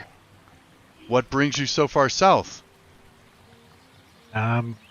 Wandering, and it's that time of my life where I'm picking up skills and adventuring. I miss the adventurer's life. I envy you. Thank you. You've done a service for my estate. She finishes the shake. Abruptly, military precision, steps over to the next person. She extends her hand out to Gemelon. oh, well met, lady. She's probably looking up at you. You're like 6 something, aren't you? I am. Yeah. Okay. Hair over 6 foot. About So 450 pounds. she's 5'8". So she extends her arm out, and it's about an equal grip. So she shakes your hand, or like clasps your forearm and shakes. What is your name? I am Gamelon of the Salted Shell Clan. I'm honored to meet you. I must admit, you are the first turtle I've ever met. You come from far to the west, don't you? Indeed, what you call the Savage Coasts. I've only seen it on maps. That's a good way to do so. Why do you defend my estate? Oh, I travel with these for now. We share a common cause. I'll have to return home at some point, of course. Well, I am thankful for your assistance. You've done a great deed for my estate. We have one favor we need to ask. We have this here sword, what seems to have some sort of malevolent spirit within, which I myself cannot banish. She looks at the blade. You can see like a scowl on her face. I can sense it. What would you have me do? Put us on the road to one who can, so that we may rid the earth of this foul thing. That is a noble task. She offers... I need the name. Sorry, 1 second. I knew I should have bookmarked that. Session 13. I actually should have put it where I could see it. And we're going to bookmark it right now so I don't forget it. Doop. Okay. I know of... I would have said Kevorkian only months ago. But now I would say... She turns and looks at Karen for a second. She says, "Do you think Gotho could?" And Karen kind of purches his lips and says, "Maybe Gotho, otherwise the fox." She's like, "Oh, I didn't think the fox would deal with weapons. But he's definitely a wizard." So they look at it. She says, "In Specularum, 2 shops you could possibly visit. They both specialize in creating arcane items. Or, I'm sorry, she doesn't say arcane. Magical items. The fox is at the Caducetorium, and Gotho is an armory called Gotho's Armor and Shields.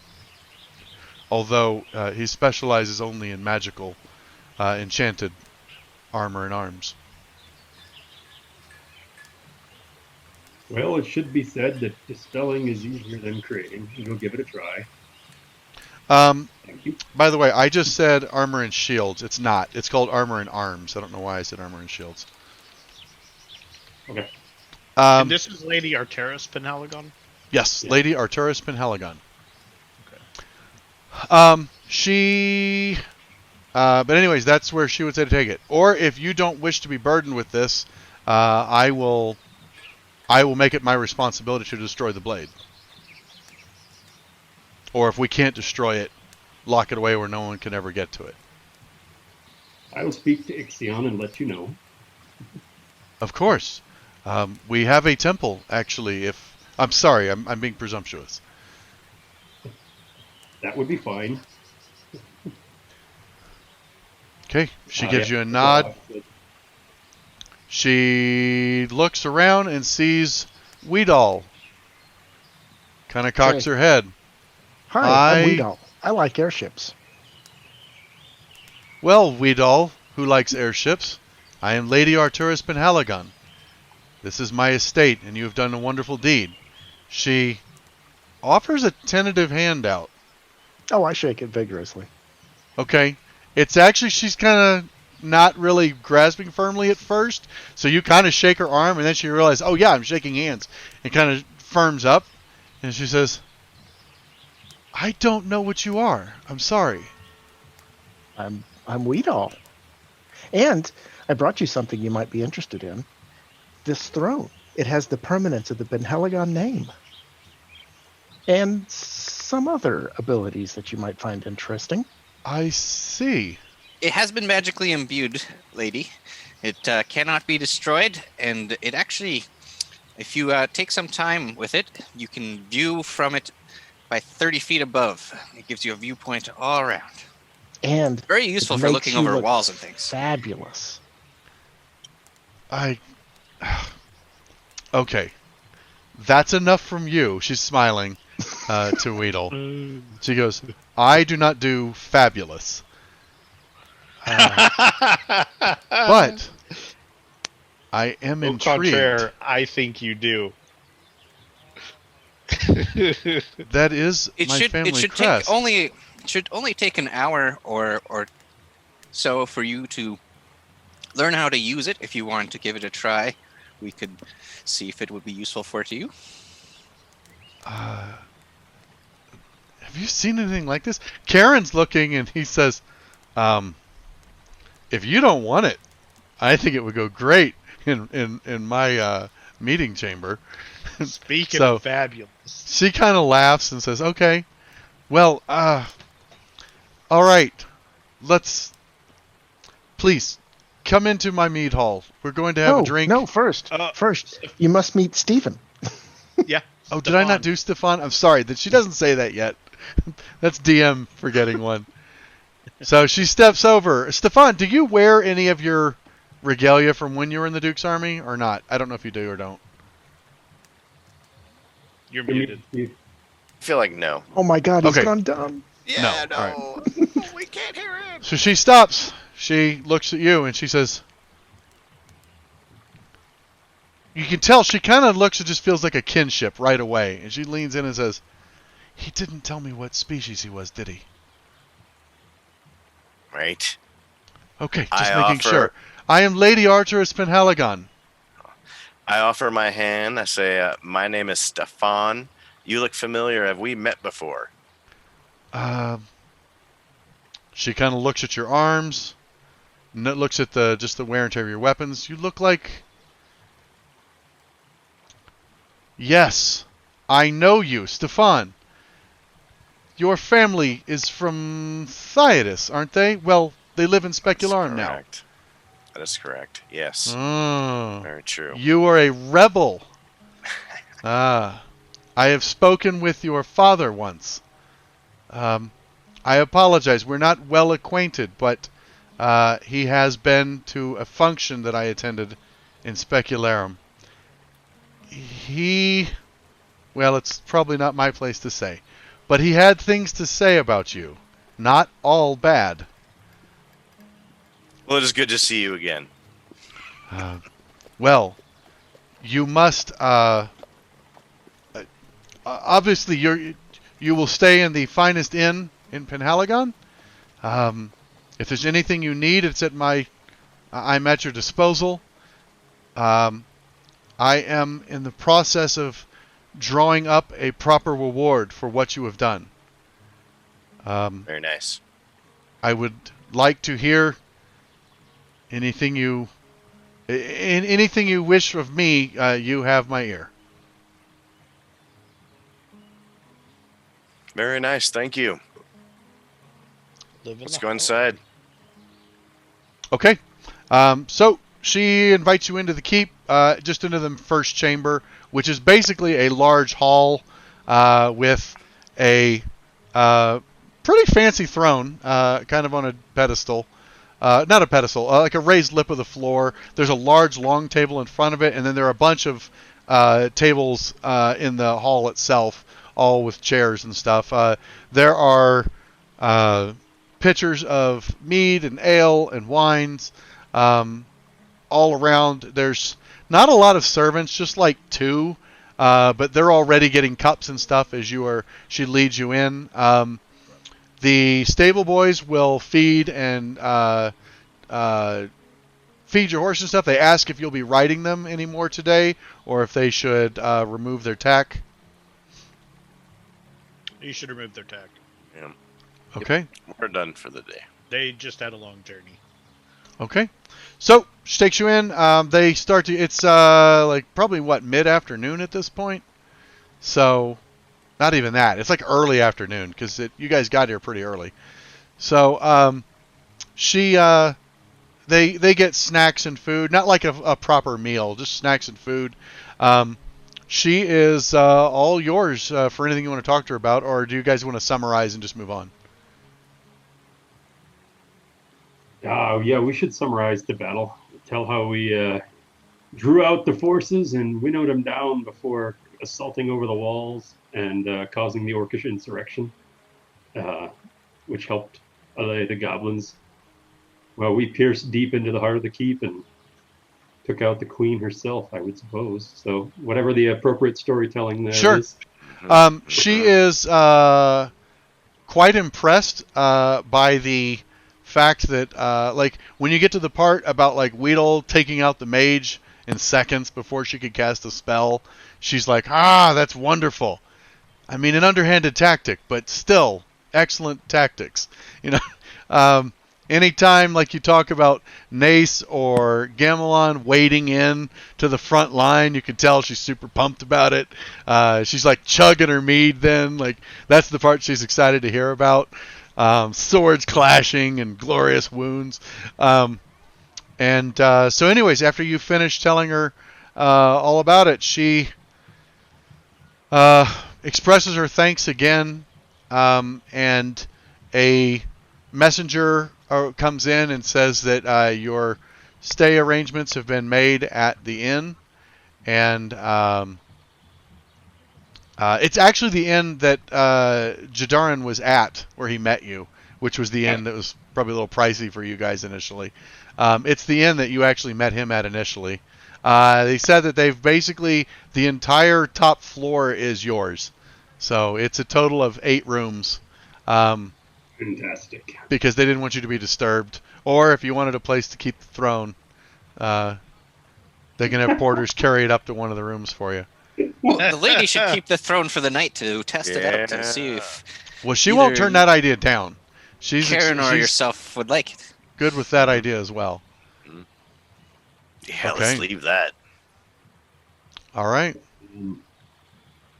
Is there anything else you want from her, or would like to discuss with her?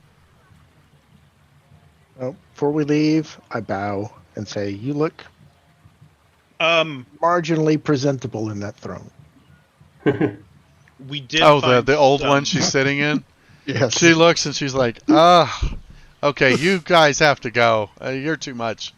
Well, Karnon found. She leans over to Karen and whispers something, and he goes, kind of shrugs. Karnon found some nice armor.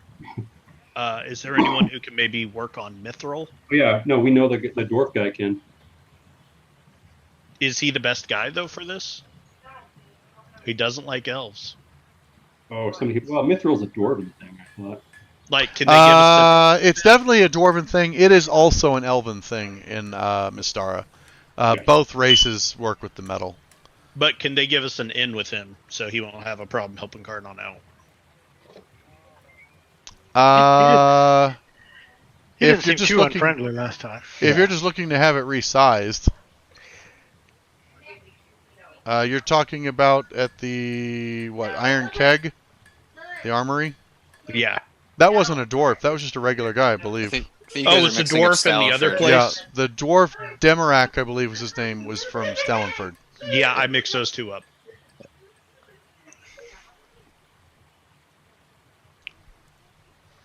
Okay, she doesn't know if the master at the Iron Keg has worked with Mithril, but if you need her to vouch, he can, but I would suppose that if you haven't already been to his shop, he probably would be amenable to talking about it.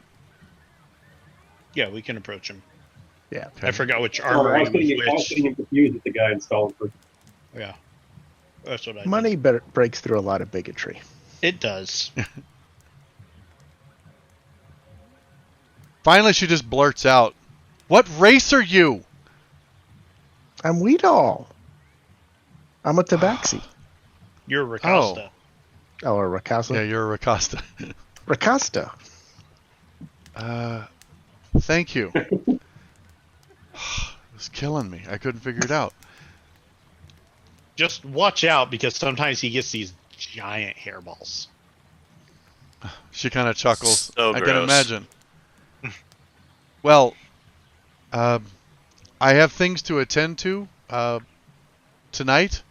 There will be a feast tomorrow in your honor. I expect you to attend.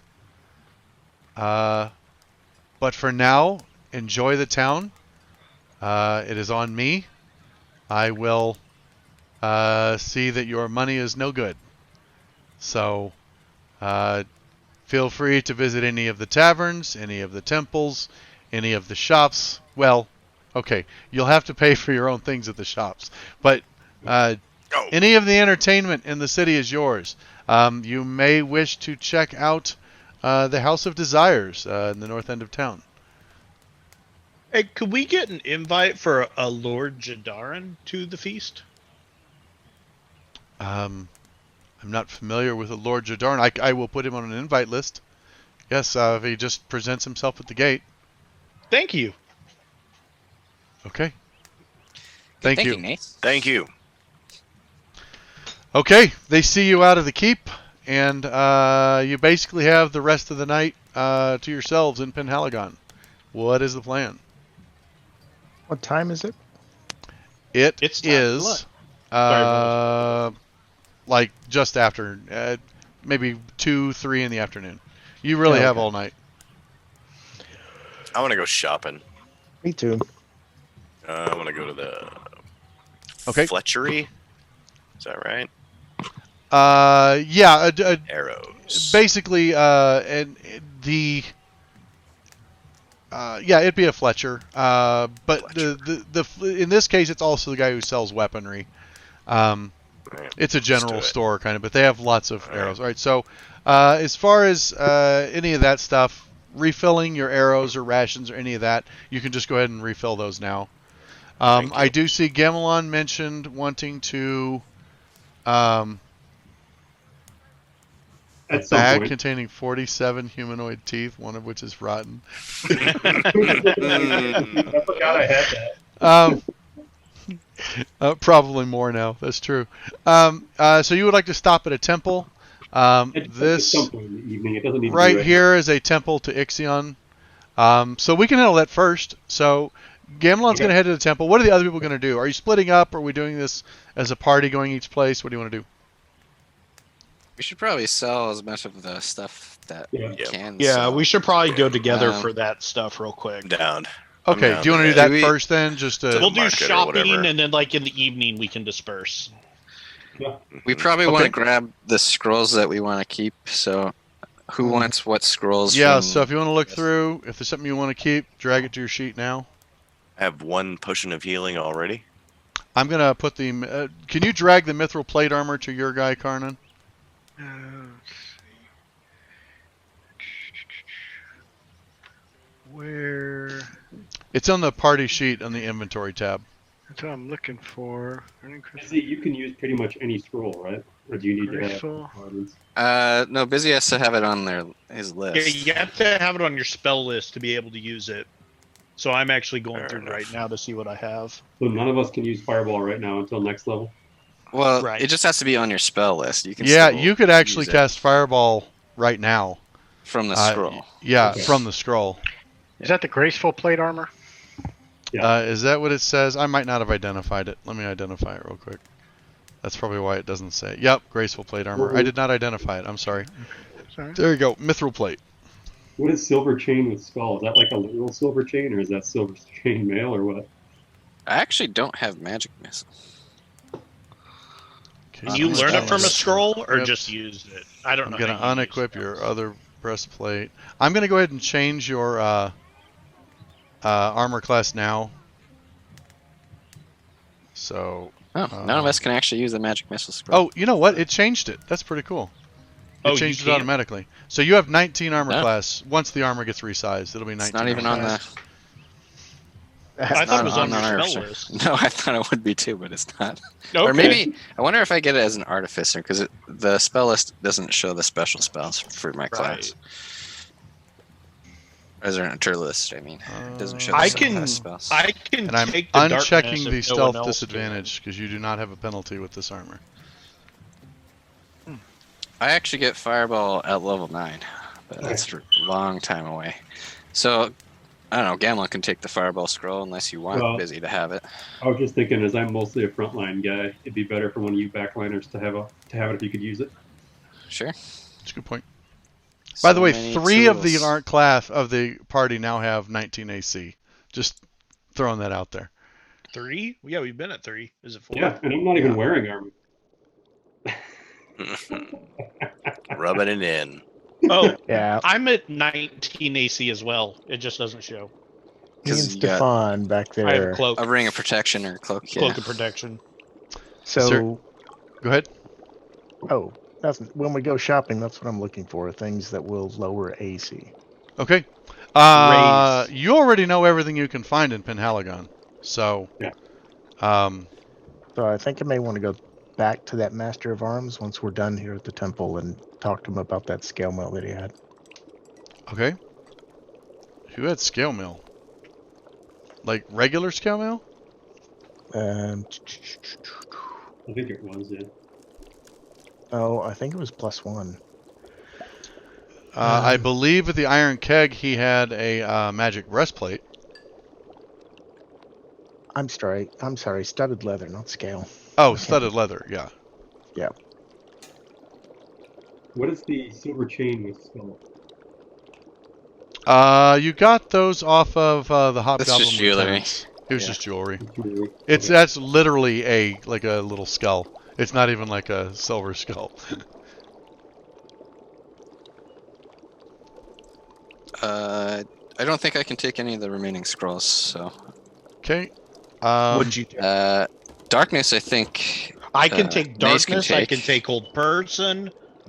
I mean, I have old person memorized already. I can cast light. I mean, we can sell the ones that if we don't want them, but darkness and whole person would be useful. To Yeah, have. yeah. I'll take darkness and hold person. Okay. Is there anything else? Did we still want that spell book?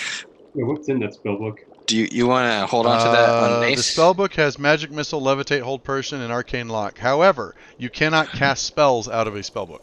Right. You can learn them out of it. They're in your... Yeah, you can learn spells from a spellbook, or you can use them to rememorize if you're a memorizing caster, but you cannot cast a spell out of a spellbook, Right. like I'm a not scroll. trying to cast it like a scroll. You just want to know. If you want the spell book, you should throw it on your, because otherwise we're selling all this stuff, right? I think that's the only other thing that seems like we might want to keep. That spell book doesn't have anything I would possibly use. Then we're trying to sell everything else, I think. Okay. I don't think. Let me verify that. Ooh, what's this? Arcane Lock can be useful if we're trying to rest in a dungeon, but I mean, I don't know if any of you guys have abjuration or not. Yeah, that's that. I mean, Busy just knows his entire spell list. He just prepares different ones, like the cleric. So spell books aren't useful for him at all. Fair Okay. enough. Is everything else that's in there being sold? I think so. The Masterwork Longsword, is that the one that I'm carting around the table? No. We didn't even drop that one on the sheet. The Masterwork Longsword was from a sword master that they fought. Probably the toughest guy they fought. He wrecked us. Yeah, he He didn't one-shotted. really. He one-shotted one-shotted Weedle, Weedle. but he did not really wreck anybody.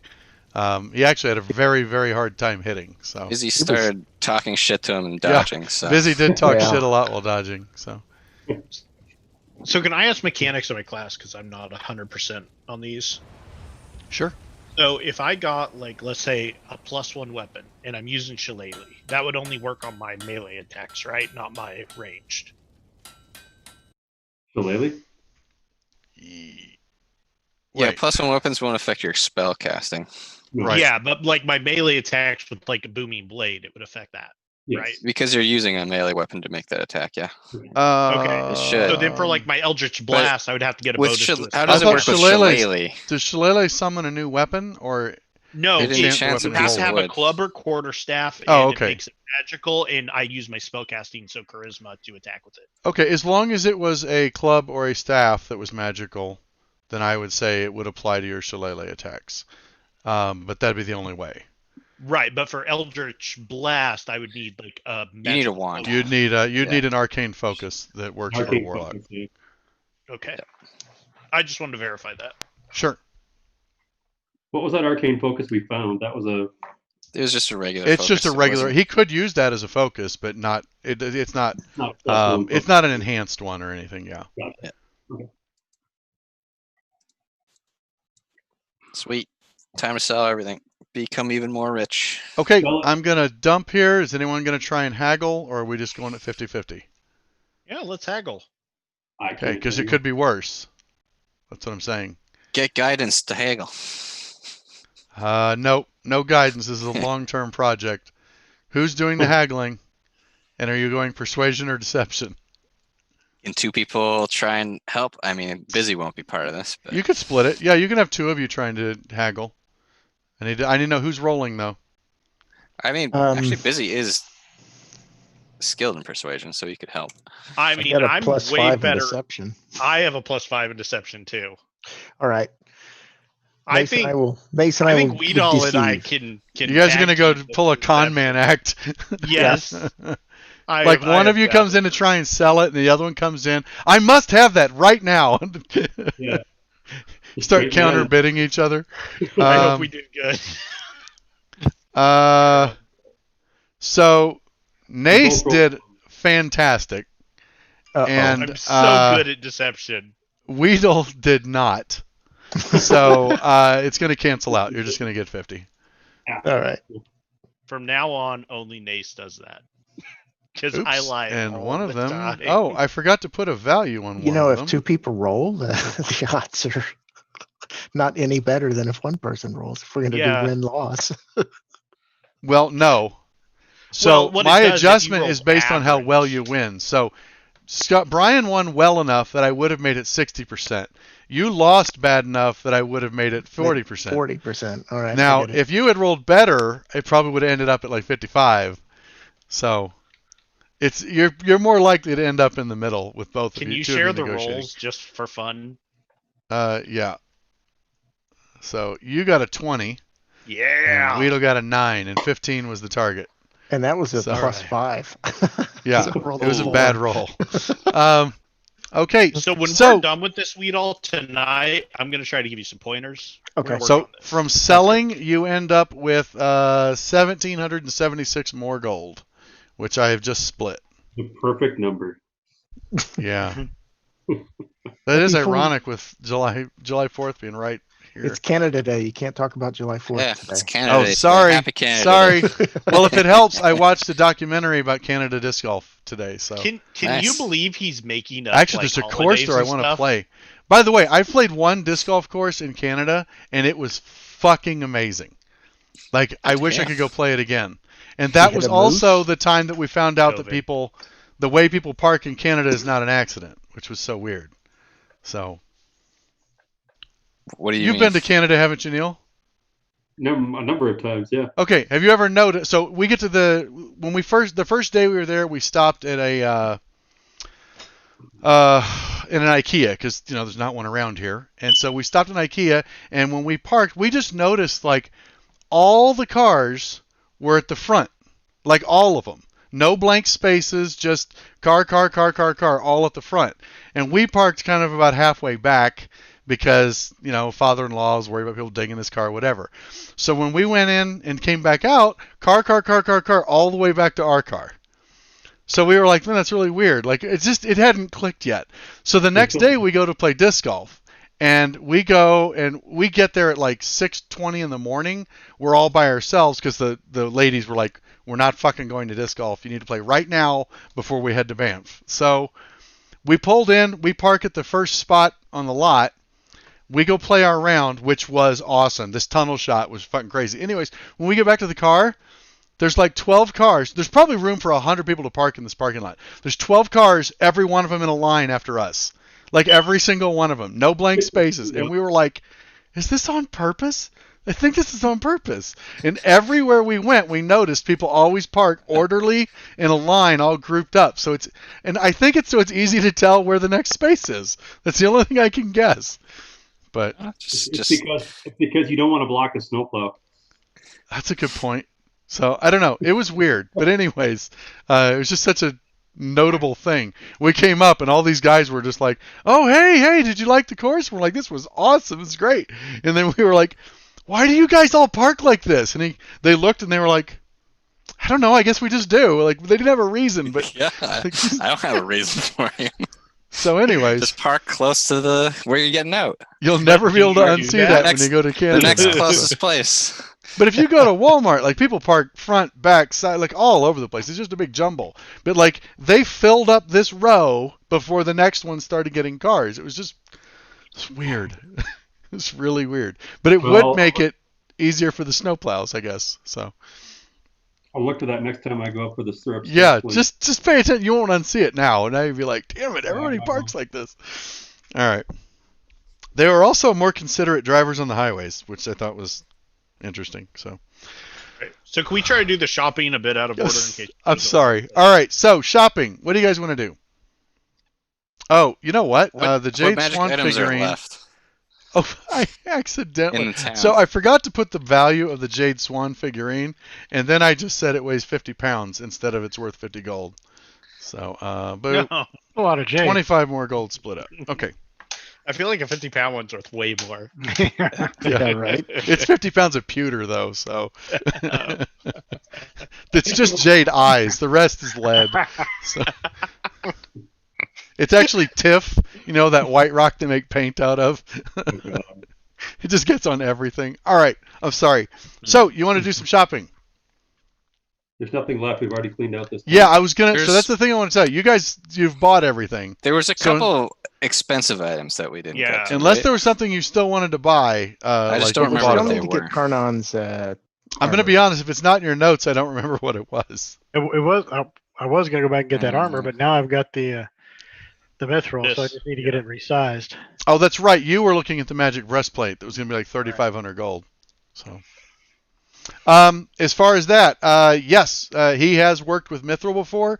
He could resize it, although if he was going to give you a recommendation, he would tell you to take it to Gotho in Specularum, who has a shop. He's probably the best armorer in the nation. He's pretty confident he could do it, but Gotho would probably give you better craftsmanship. Isn't Specularum on the way of where we're going? Yeah, how long would it take him to resize it, do you think? Oh, this guy who we never named? Gotho.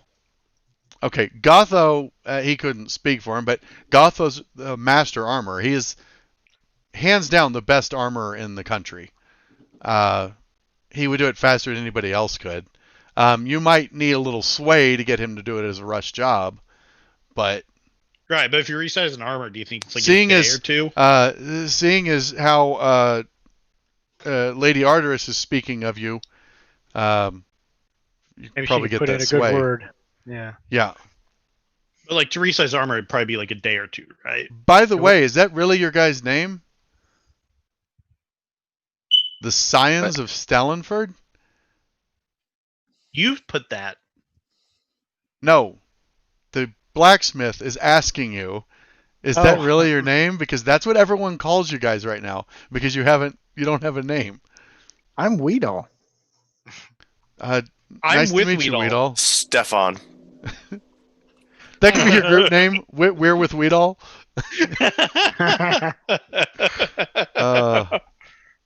You have to add on the Sackers of Haradright's Keep and Slayer of the Pretender Ileana.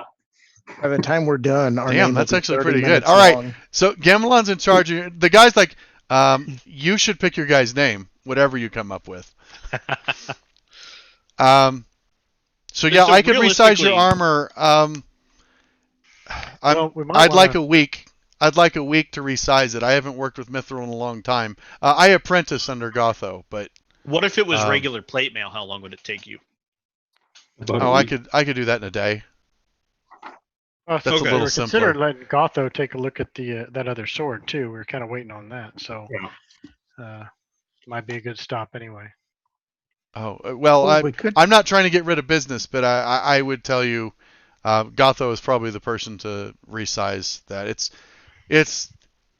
it's practically enchanted armor, and so Yeah, very hard to work with.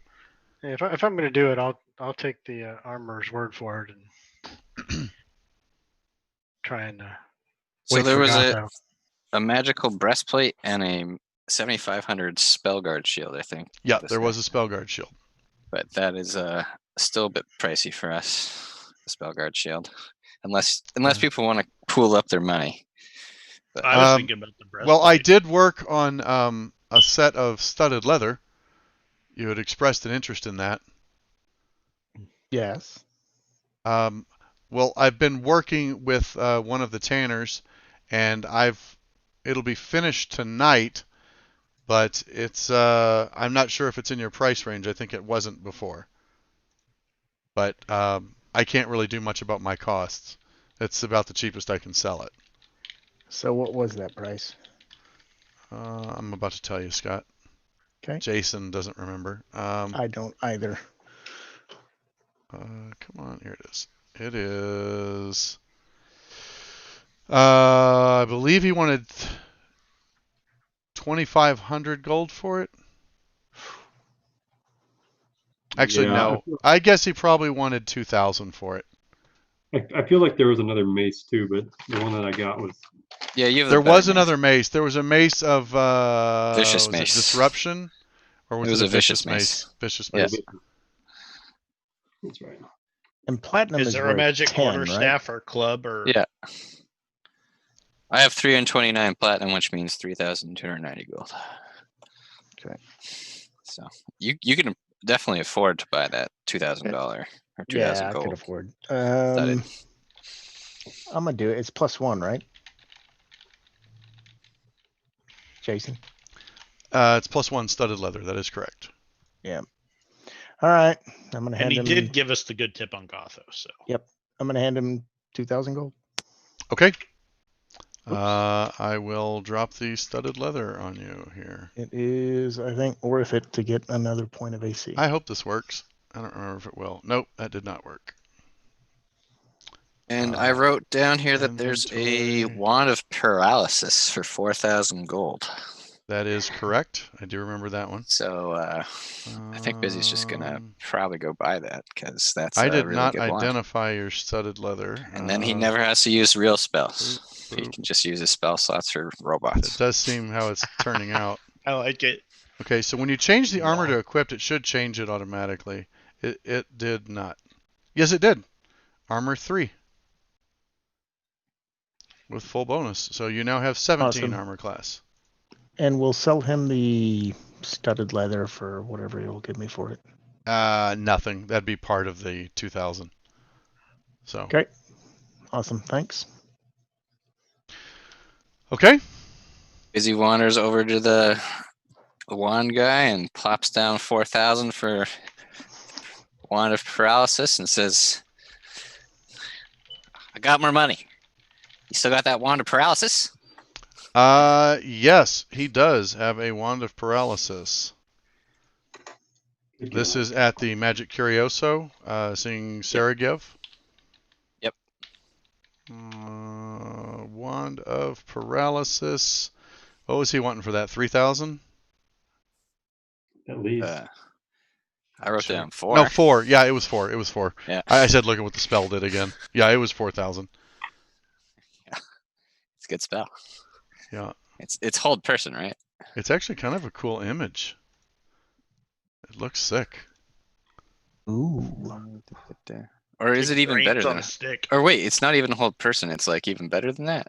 Yeah, so you can use an action to expend a charge to cause a thin blue ray to streak from the tip Toward a toward a creature. creature up to 60 feet from you. The target must succeed on a DC 15 con save or be paralyzed for a minute. It can make a save at the end of each of its turns. Right, but it's So- a creature rather than a humanoid, so that's big. Yeah, it's pretty nasty. All right, yeah, that makes me definitely want to buy it. Okay. I will throw it on the party sheet, and you'll drop 4,000 gold. You want to identify that? Oh, yeah, sorry. Thank you. Keep forgetting about that. Identified. There you go. He didn't have like a magic club quarterstaff or spell implement, right? I bought the wand of the war mage from him already. He does not, no. But- Okay. But you might check Right? the Fox's Caducetorium. Honestly, you guys have kind of bought him out. Like, he doesn't have anything left. Yeah. He said it'll be months before he has new stock. He's working on a couple trades. If you guys are ever up for it, besides Savage Coast. well, besides no, the Or Dread Island? archipelago down in the that's Dread it. Sea, or archipelago. I don't know why I said it the other way. But if even if you're not interested in that, he might, if you're in the area, he might track you down to see if you could maybe help him with magic item acquisition, or even I don't know if it's below you or not, but I might just need like some guards to make sure a trade goes smoothly.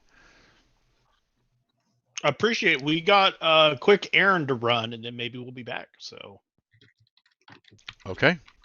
Well, he'll be waiting. And I'm assuming we can trade in our coins for higher value coins if we need to, or if we want to. Yeah. You can use a money changer. It will cost you a small fee if it's enough coins. It depends how much you want to change up. Oh. The 1,000 silver and the 500. So 1,000 silver up to what, 100 gold, or do you want to go to platinum? Yeah. Well, whichever's cheaper. So the 1,000 silver would cost you a gold. Right. And the how much copper? No, electrum. Well, I have 499 copper as well. But How much? What's the total gold value that you want to trade up?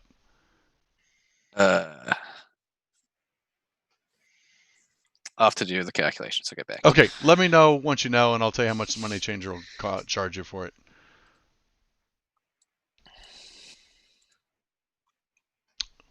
In fact, about the only thing left in Penhaligon would be if people want to trade up to gems, because you guys have definitely sapped the market or flooded the market with a lot of currency, and then every time you guys come back into town, you drain it again to say all that money gets used to buy stuff up. Yeah, I want to trade up to 370 gold. Okay. So that'd be what, like 4 gold. So I get 366 more. Yep. I want to do that too. Okay, same thing. Just the conversion. It's just 10, 10. So I found here. I'll put 10 this in silver, chat. 100 There's this copper. website that's pretty helpful. Okay. Thank you.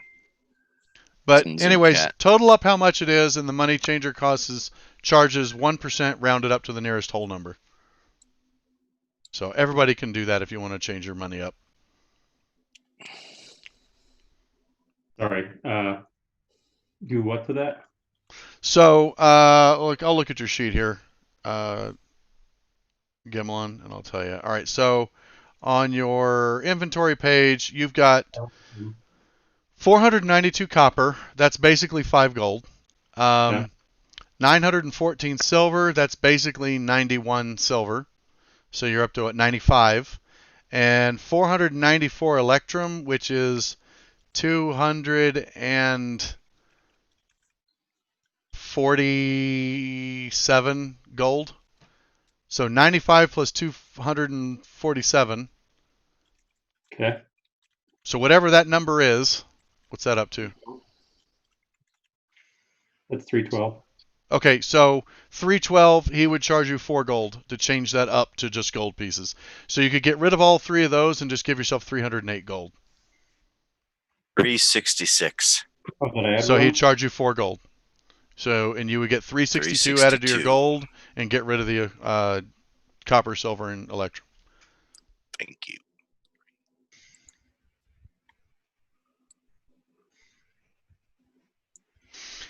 Okay.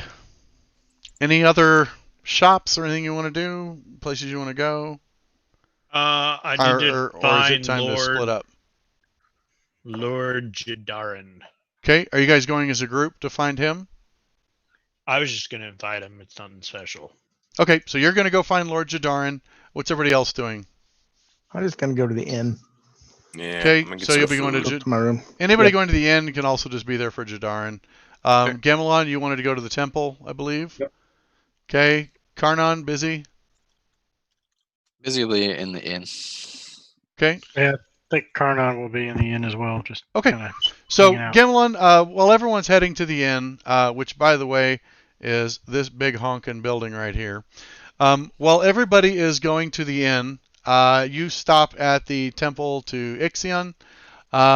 Like most temples under the sphere of light, um, the services are every single day, but they're also brief. Time or energy moves quickly and doesn't stay in one place. So the temple is actually open. There is a priest here, but when he sees you walk in, he just kind of gives you a curt nod and goes back to writing something in a book. Looks like he's copying a tome. Sure. I just need an alcove or somewhere I can set forth and pray and ask for guidance on what to do with this horrid sword. Sure. There is a main altar for sacrifices and everything.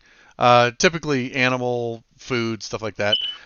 There's currently a couple items up there. Looks like other people have left offerings, but it's like you would imagine. You taken in your case, like you just point and a candle lights up or whatever. But you kneel down and kind of meditate and feel that connection with Ixion. I have a 5 blocks of incense. I can burn one of those off too. Make this whole Okay. place smell great. Well, you don't need to do that. The incense, there's already incense burning. Okay. So, I mean, you can if you want to like be extra incensey, but there is actually incense burning already. It's actually one of the things the temple does is burn incense for the people who can't afford to buy incense. So, Yeah, I'll put a tithe of 10 gold in the tithe box, I suppose, whatever that's called. Sure. Just on the altar, I suppose. Sure. Okay. What's your thoughts? Is this just straight? You just want to know what you should do with it? Destroy it yourself, or Well, yeah, pray for guidance. I've got this unholy piece of devil-worked artifice. I need to know what to do with it. Can I destroy it? Should I pass it off? Should I take up Lady Arturus's offer and leave it with her? okay. You meditate on it for probably 10, 15 minutes. You feel that connection. You feel this sense of energy really radiating from the altar. You can feel like these subtle vibrations. Most people aren't sensitive to it. But ever since you found yourself in these lands and the first priest that helped you when you washed up on shore, you've realized that like you had this connection. You could feel it. And you can almost see like a figure in your mind with fiery hair and flames for eyes, the standard depiction of Ixion. And he's just looking down. It's not from a throne. It's more like from like rocks. And as your vision kind of backs up as he's looking, and he's looking down on you, and you're small. And then as it zooms away, you get smaller and smaller, and all of a sudden you see a cloud come by as it's panning away, and you realize it's looking. You start to make out like a river, and you see Penhaligon float away, and then you see the river running south that runs all the way down through Kelvin, through the marshes, and down to Specularum, opens up into the Marlov Bay, and then as it continues to pan out, it starts to pan, and you see chains of islands, lots of them. And as a sailor, you recognize them from a map. You see the Irendi, the Kingdom of Irendi, which were the islands you probably enjoyed the most whenever in your time sailing, with kind of like a Pacific Islanders vibe as far as what we would think of them. But lucrative, very good at trading, an excellent fleet. You see the Minrathad guilds to the left, or like to the Right. your left of your vision as you're looking almost south, but it's still panning and you're watching, and you see the water getting deeper and darker as it starts to pan, and it starts to roll along the water, and there's these rolling waves and a choppy sea. You see a weird like a swirling in the water, like a maelstrom, and then it dissipates again as your vision keeps going, and it just keeps going south, and now the clouds are ripping past you, and all of a sudden you see a ship, and it's faint. It's off on the west on the horizon.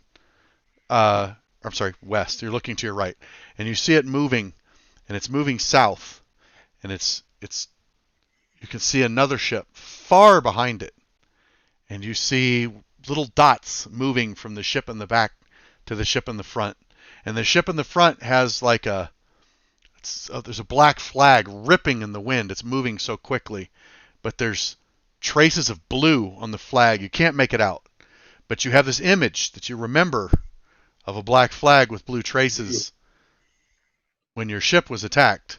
But you see it. It's not the same. Like, you remember that ship vividly. That's not what you're looking at. But you keep seeing little dots, and they're falling short. As each dot comes, there's a little splash behind this boat. And all of a sudden, you look ahead, and there's a storm. And it's rolling forward, and it overtakes it. And you see the ship that's chasing it start to slow and turn away. And as it all starts to shift, it pushes through the clouds, and all of a sudden, it opens, and you're looking at an archipelago. And on it, there's the archipelago is kind of elongated. It's wider north to south than it is east to west. But there's a huge plateau in the center of it. And you can see like mountains rising across the island, covered with jungle and even coniferous trees higher up. And then it drops into a massive crevice and then back up to this huge plateau. You're so high up now, it's all you can make out. And as you're watching at that, and then as it pans, you can see that ship emerge from the clouds. And the ship's too big now, like way too big. But it's moving along the coast towards that ship, or towards that shore of that big island.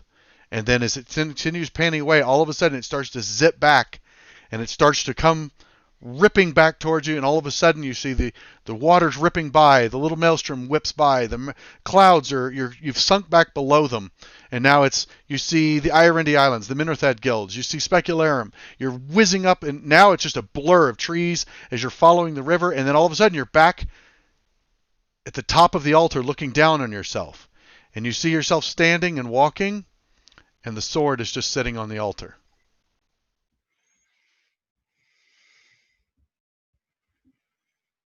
All right, I understand.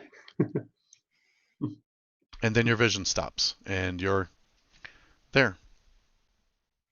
You do take note that the guy who was the priest who was busy scribing, you see he's got two tomes, like one up, and he's copying it into another book, is just staring at you with his jaw wide open. You can also, you notice the incense that was burning has been replaced. There's a new one. But he is just standing now. He just slowly sets the quill down and is looking at you, just unspeaking. He's definitely dumbfounded by something. I will thank Ixion for his visions and head out of the temple. Okay. Give the priest a nod. Okay. What are you doing with the sword? I am going to leave it on the dais, I suppose. Okay. You leave it up on the altar. Sorry. As you leave it, you can see, you realize, like you set it down and you start to stand and you look and you realize what he's staring at. The statue of Ixion. Now, there's actually the entire Pantheon of Light is around this dais, but he is like at the top of it. And when you came in, he was like this, like with his arms spread wide, like he normally is. But whenever you look now, he's got like his hands on his hips and he's focused down, and there is light coming out of his eyes, focused on the altar. And as you set the sword there and look, just like I said, you stand and start to turn, and then you look back. There's actually like steam starting to come off of the blade where it's sitting. I'll look to that priest. Don't touch that. He just kind of nods, like curtly, like okay, and he goes, the statue's glowing. Indeed, it is, lad. Ixion has some work to do with that foul blade. Let him be.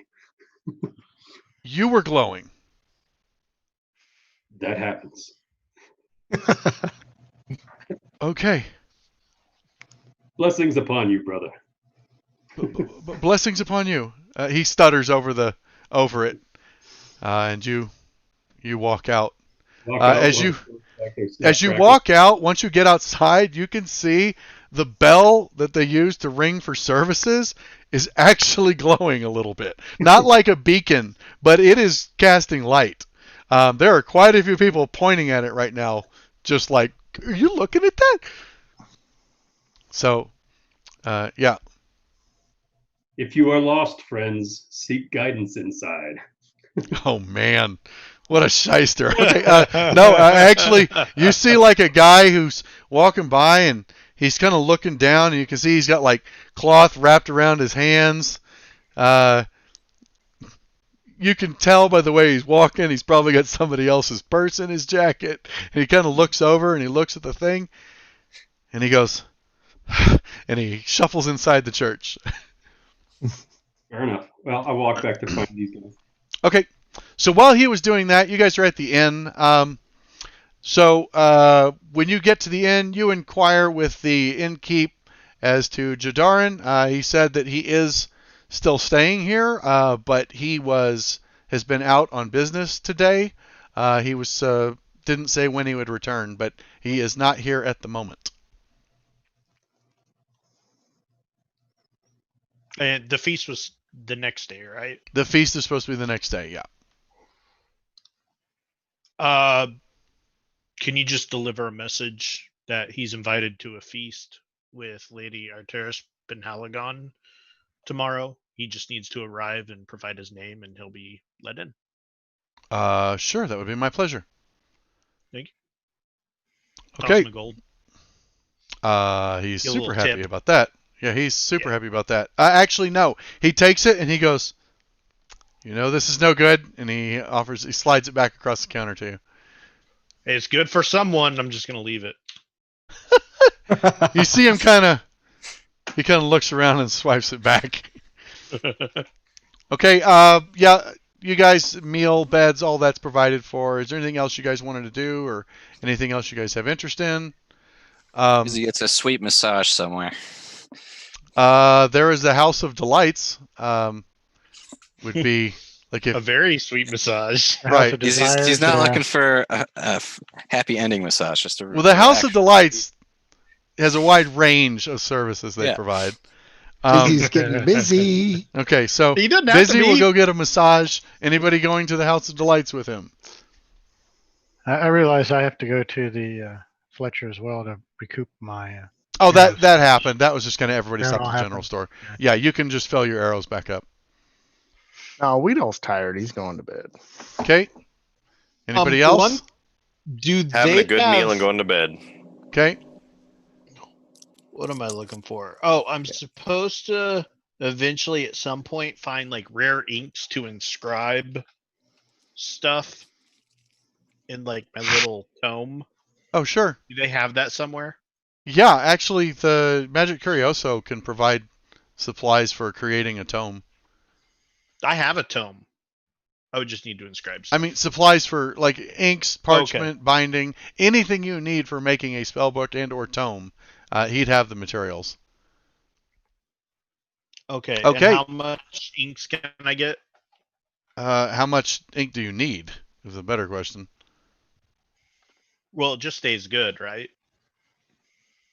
Yeah, the ink doesn't really. I mean, the ink could go bad eventually, depending on what it was made of. But like organic inks, but yeah, they'll last for a very long time.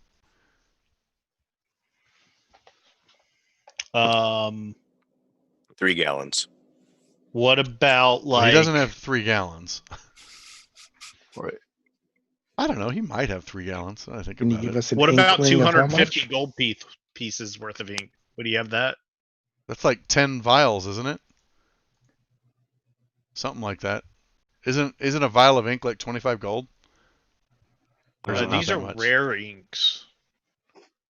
Not the ink 1 ounce bottles. First one's free. The 1 ounce bottles are 10 gold piece. They're 10 gold apiece. Okay. Well, how, like, do you want the absolute best inks he has? Is this for making spell scrolls? Is like what he's Eventually, looking it'll be for making rituals. I'm Okay. just not there yet. Okay, yeah, he's got 250 gold worth of ink. Okay, I want Like, that. this is high quality. This is like one very large vial, and it's if a vial is say an ounce of ink, this is like 5 ounces of ink. Okay. So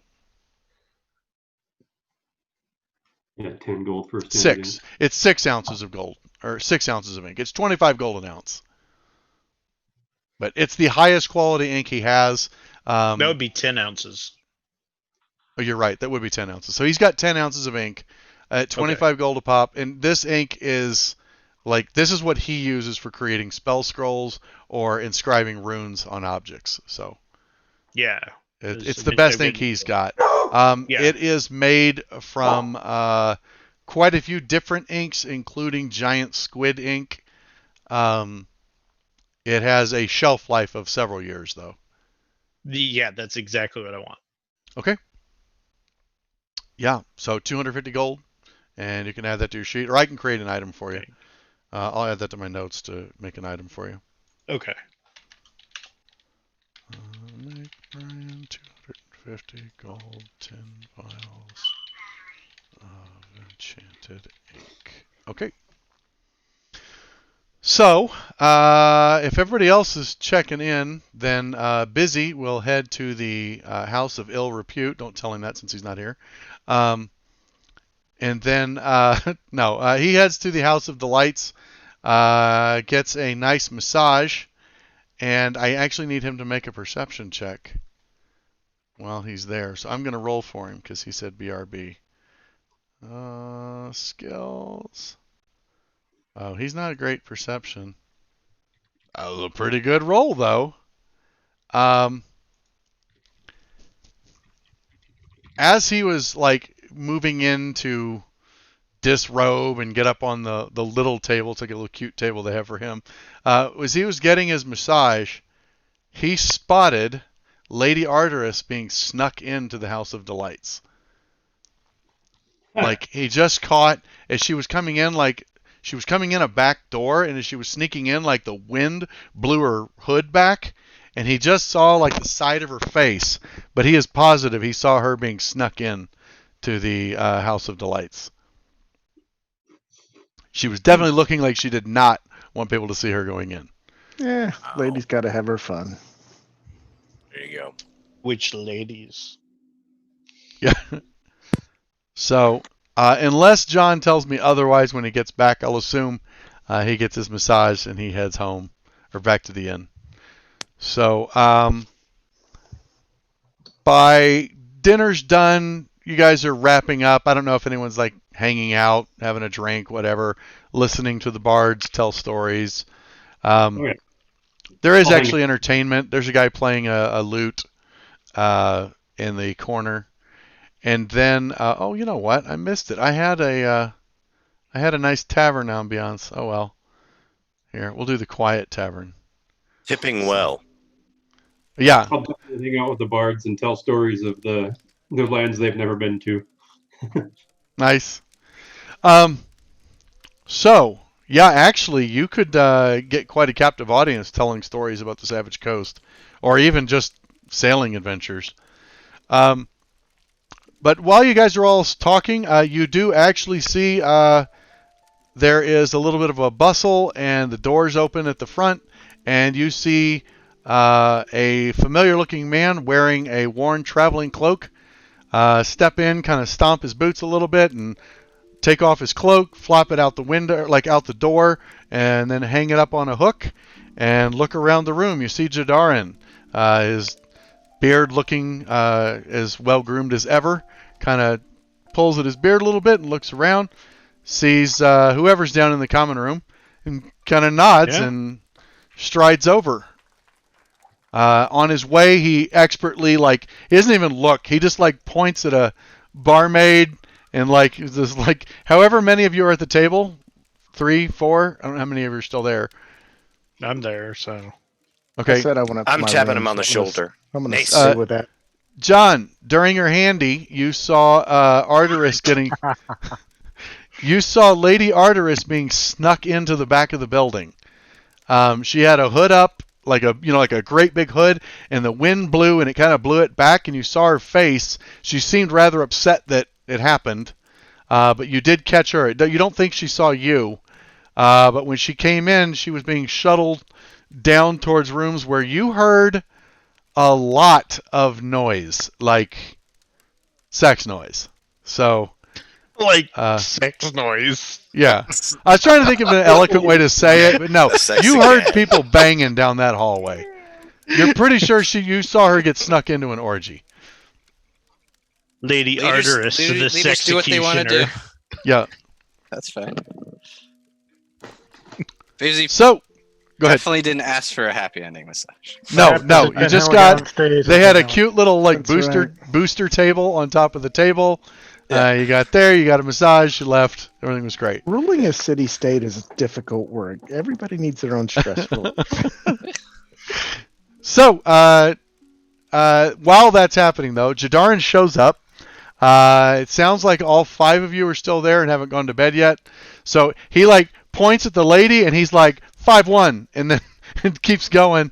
Has a seat and he goes, "You're back early. I can see. I know you're the right choice for this. You already took care of the keep, right?" Oh, We have a treat for you too. hey, Keith. We got you Yes. a VIP pass to a feast Heldarin tomorrow. Keep. Correct? Yes. But we got a VIP pass for you to a feast tomorrow with Lady Arteris Penhaligon.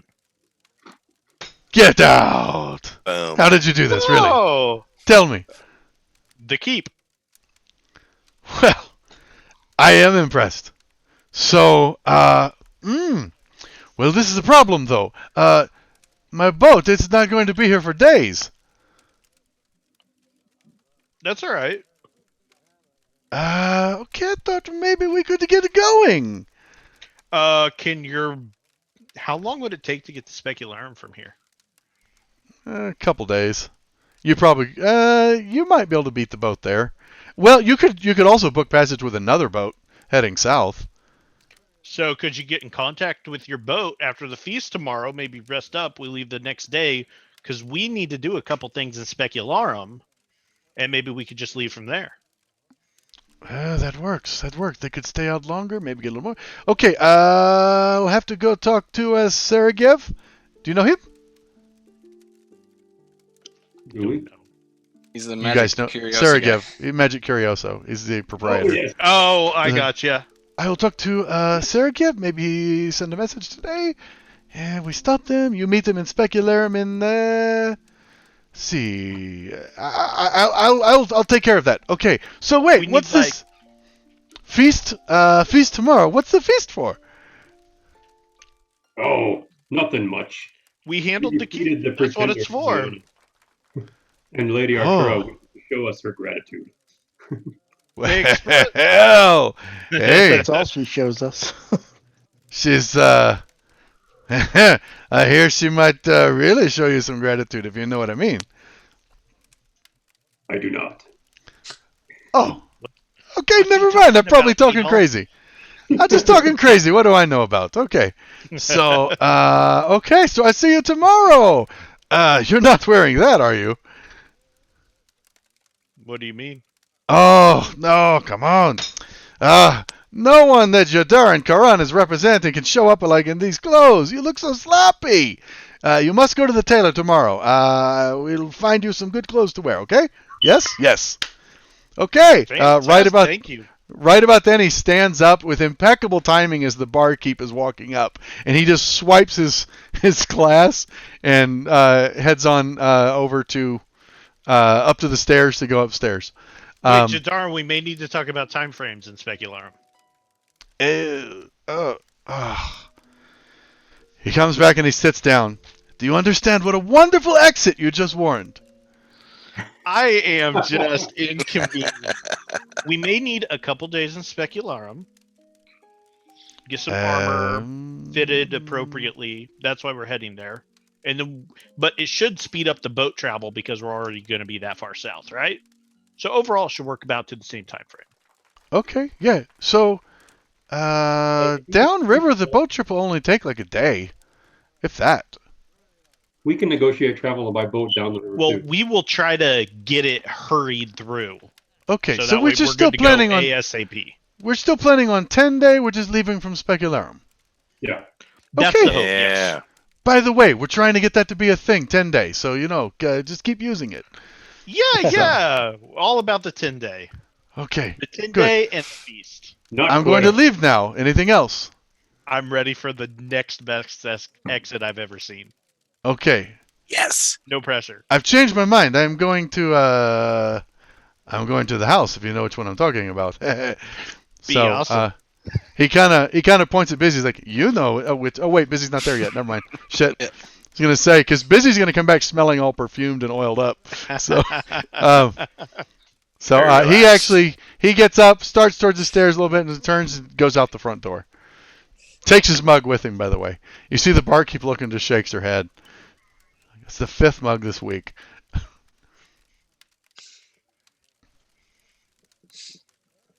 Sweet. All right. Anything else before turning in? Busy also wants to look into getting equipment to try and make a wand sheath at some point. Okay. Yeah, that wouldn't be an issue. Are you looking leather? Some metal clockwork I mean, it's contraption? an actual item from Eberron Wayfinder's Guide, I think.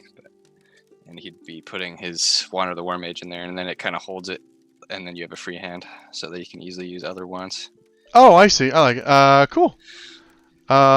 He also wants to look into ways to tie the wands to his armor, so he doesn't lose them in some way. Okay. Sounds good. So that's his project for the next couple of days. He doesn't want Okay. them wandering. Yeah. Oh, God. Can't have those wandering wands. Hmm. I get it. Okay. So, returns in for the night.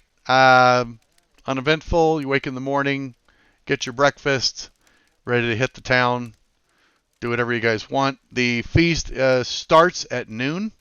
Did we do the tailor? Well, that's what I'm saying. Like, you're ready. So, it starts at noon. It's probably 9 a.m. at this point. Jadarin has not shown up yet.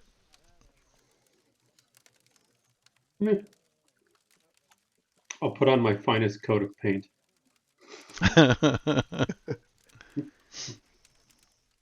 So there's a tailor in town somewhere, I guess. There's several tailors, but you can get directed pretty easily to the most expensive tailor. Whenever you get there to the tailor, is everybody going? No. Yeah.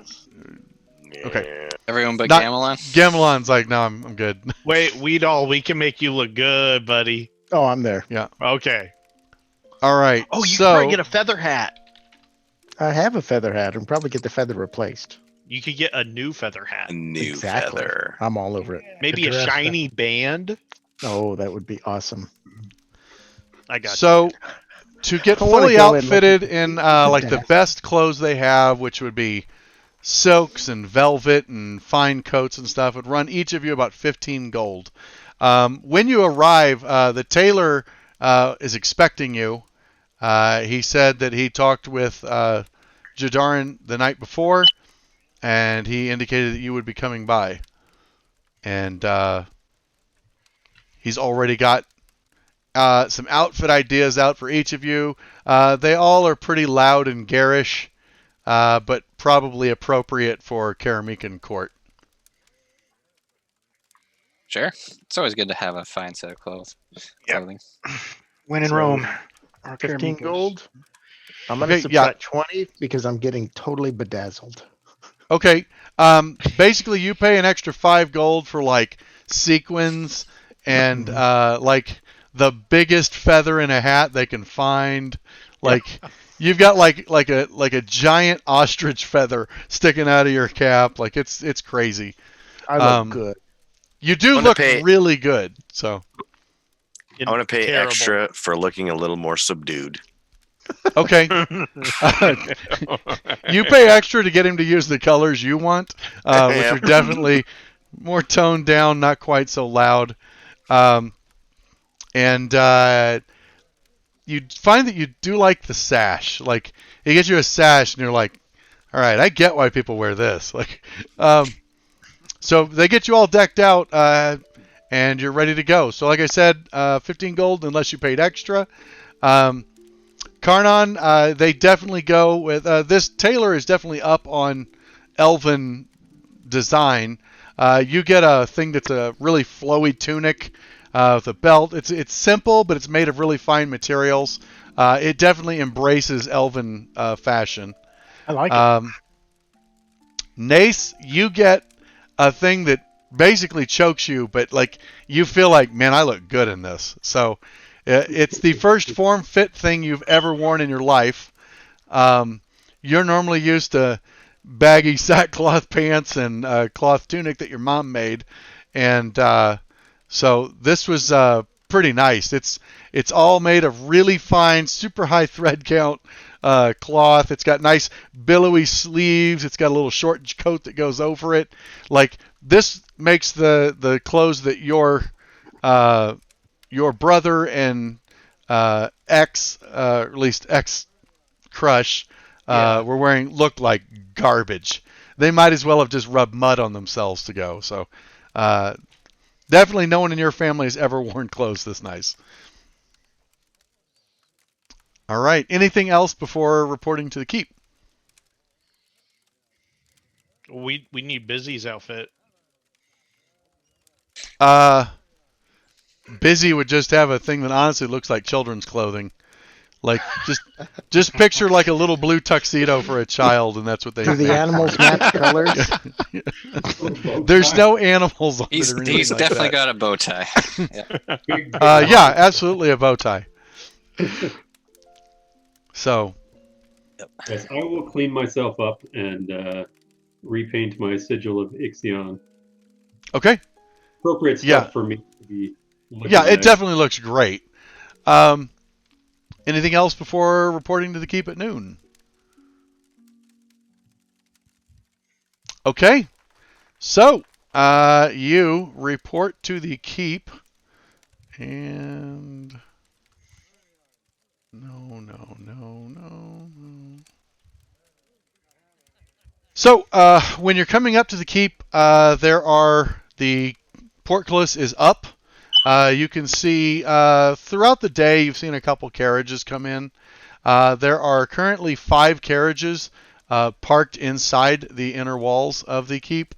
As you are escorted in, you see the 6 guards with pikes that are normally outside the door. They're wearing very fine clothing with, baggy pants that tie off at the knee and have big floofs in them, and they got the white ring thing around their neck with the white. I don't know what they're called. I probably should look that up. They've got their fancy ornamental armor that's probably not offering a lot of protection, but it has a lot of gold gild work on it and everything. It's definitely putting on their best foot. And as you step in, everybody does a quick double take because Lady Arteris is standing in like a full gown that has she must be wearing a bodice under it. It's got a big flared out bell for the dress and a big caboose behind it with ribbons. She's got a little tiara on. It does not look like her, and it's kind of weird because you can tell she refused to wear any makeup. So she still has just that rugged, beautiful features that are like chiseled, but definitely worn and weathered.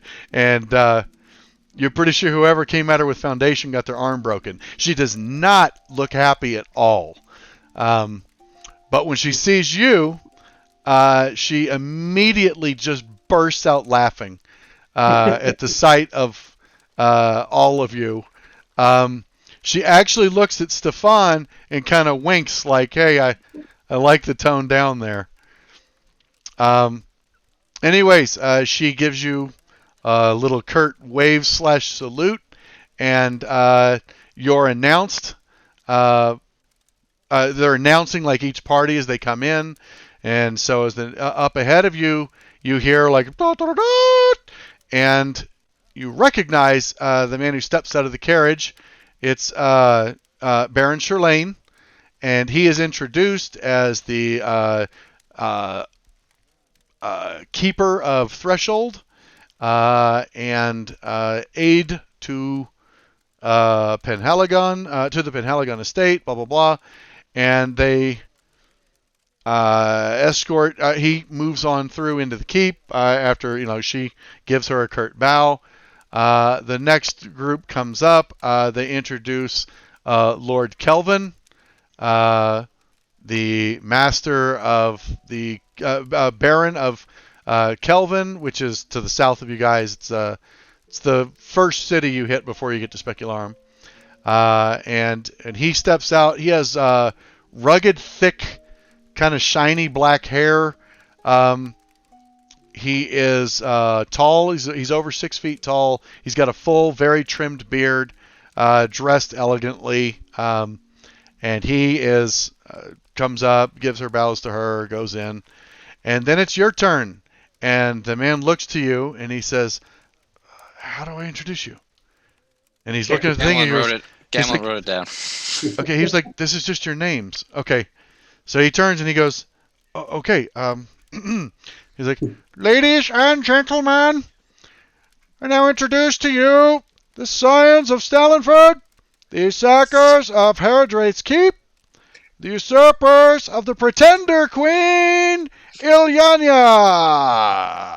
And it dies off, and there's a moderate soft clapping from the commoners who have been invited, either because they knew somebody or whatever. You do see Jadarin's in the crowd. He's kind of smiling like that, and you can see him looking over. He's obviously bragging to somebody who looks quite bored. And then they escort you in. When you get into the hall, there's full tables with tons of settings. There's an usher who directs you to the table you're assigned to, and you get sat down, and basically people file in for like an hour.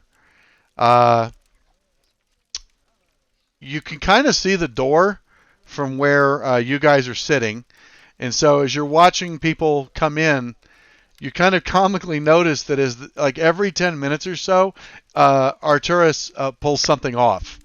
And so by the time the last people are getting in, she's down to just a skirt and like a coat that she pulled on over it. You can tell she's definitely not having this dress thing.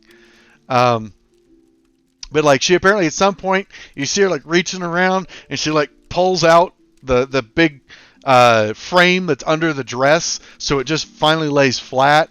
And then another point, she starts hiking her sleeves up. She pulls off the short coat. She throws the hat aside and tussles her hair back up. So by the time it's done, you can see everybody inside is just, they're all laughing, and it appears to be among the court, at least, the people who are regulars to these kind of events, that this is not a new thing. Like, by the time the event actually begins, Lady Arteris, they're lucky she hasn't put her armor back on and drawn a sword. So, after she comes back in, you start to realize, looking around, you are actually so there's like her main table up on the raised lip, and then there's like a horseshoe of tables that kind of form two L's with a gap to get into the center. You are at the center table. You're the object of attention here, and you can see a lot of people you can tell people are talking about you, etc. So, before long, actually even before everybody's been brought in, the servants are coming around. They're keeping drinks full. They're bringing platters of meat and fruits and vegetables and just baked pastries and just all kinds of things to eat. Not so much like a direct meal, more like they just keep piling food on the tables, and when it disappears, they pile more food on the tables. So whatever it is you enjoy eating, they just keep bringing it. Once everybody's in, they close the doors. Well, it's actually spring. By the way, the year's 1004 AC, which is after crowning. That's referring to when they crowned the first emperor of Thyatis and really kind of brought order to the known world. So anyways, 1004 AC is the current year. The Duchy of Keramikos has existed for about 34 years technically, but for about 30 where it's been stable. Anyway, the last announcement is there's a couple ambassadors from various countries, but one ambassador has shown up and he is acting instead of Duke Stefan Keramikos, who could not make these arrangements, but he is here to act in the Duke's stead. His name is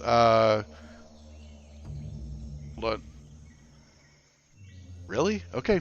His name is Carnelian. So Carnelian is an ambassador from. He's actually the ambassador from Thyatis. He is a cousin of Duke Stefan Keramikos and is here acting on his behalf. Oh, his last name's Keramikos. That's probably be a giveaway. Anyways, he is here acting in the Duke's stead, who was unavailable for this event. You do notice that anybody whose nation is more than a day's ride away is not here, and had to send someone in their stead. So it's not like this was put on quickly. So once all the introductions are done, everybody eats for a while and drinks, and then at one point, Lady Arteris stands up. They bang a little gong, kind of gets everyone to quiet down, and she looks over the room. All of my noble friends, esteemed colleagues, and wonderful merchants, guild masters, contributors to our community, thank you for coming today.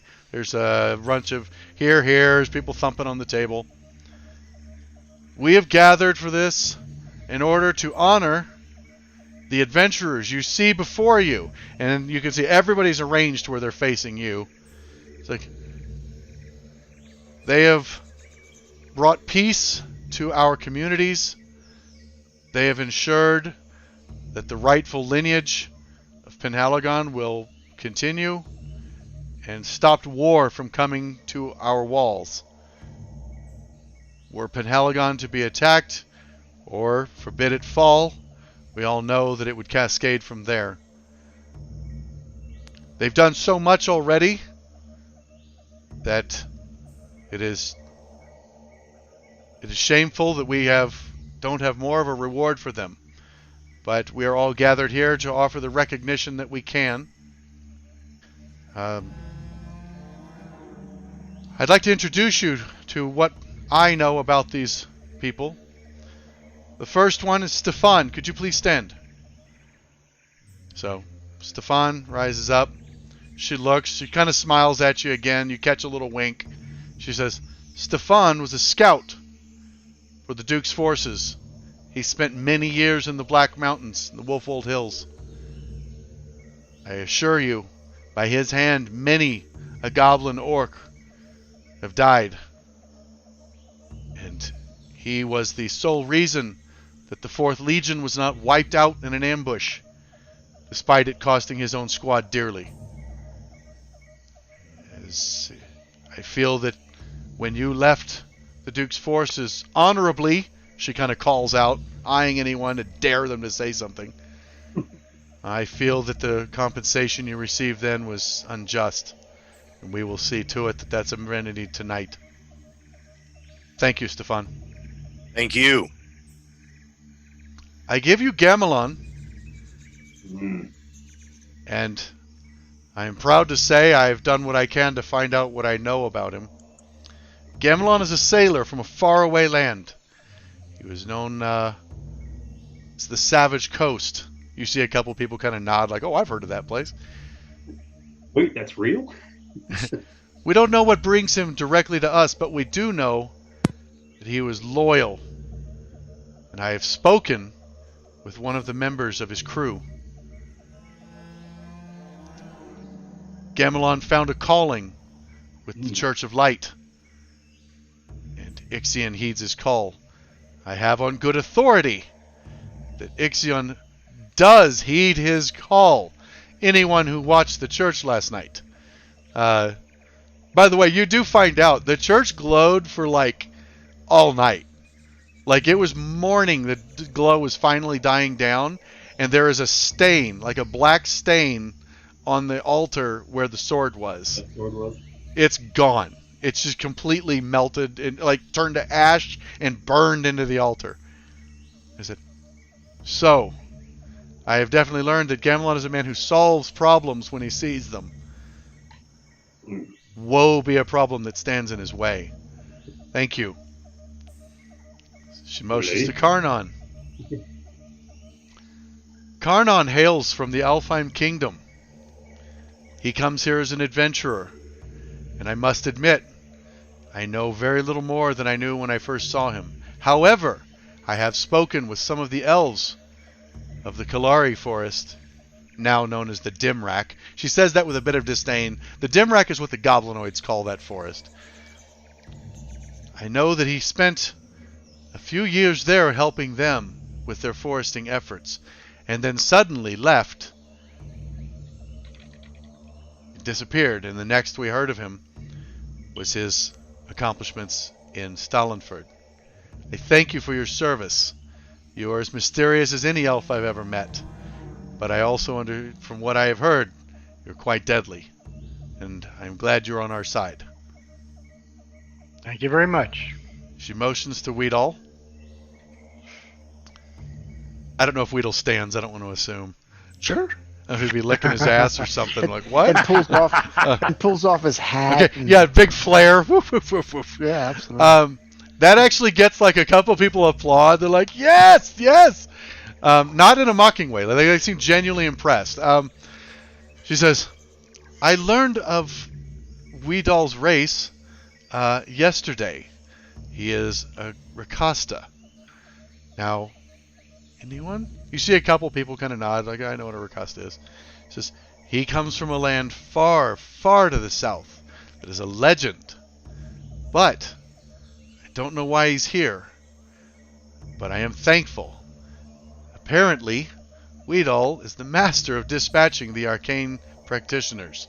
So, you see her looking over across the table. She's going, perhaps anyone thinking of starting anything should be mindful of Weedall's in the room first.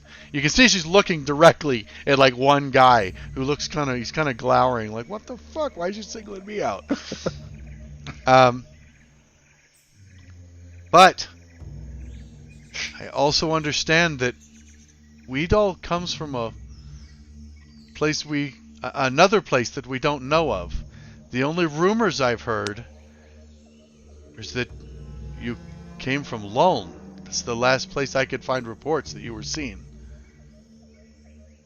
They have airships. Airships! As I said, Weedall is a bigger mystery than any of them. But Weedall came with Nace. Nace, what is it? Alex what? You're muted, Brian. Alexander, okay. Nace Alexander. The Alexanders are a farming family from the areas around the walls of Luln. I've learned since meeting him that his family has been met with an unfortunate series of short-lived paternal side. I don't know why Nace left. I do know that Nace has demonstrated amazing abilities since he left, and he seems to have a direction, and I hope he finds where he's trying to go. But I thank you for your service, and I'll lift my cup. okay, she nods to you. And finally, Busy, if it's not too As he insulting. stands on his chair. I was gonna say, she's like, I wasn't sure of the right way to ask. There's a large chuckle that kind of goes through the room. So Busy hails from Highforge. Probably not a surprise to all of you, but what may be a surprise is Busy Tell me his name. I can't remember his name of your mentor. Because your mentor's quite well known. Bob. Not too busy. I have it in my notes somewhere. It's in his notes. I just Robert. His name's Bob. Hold on. I think I've got it in my notes too. No, it's in your notes page on your first sheet, right? On your character sheet. I thought it's on your notes page on your character sheet.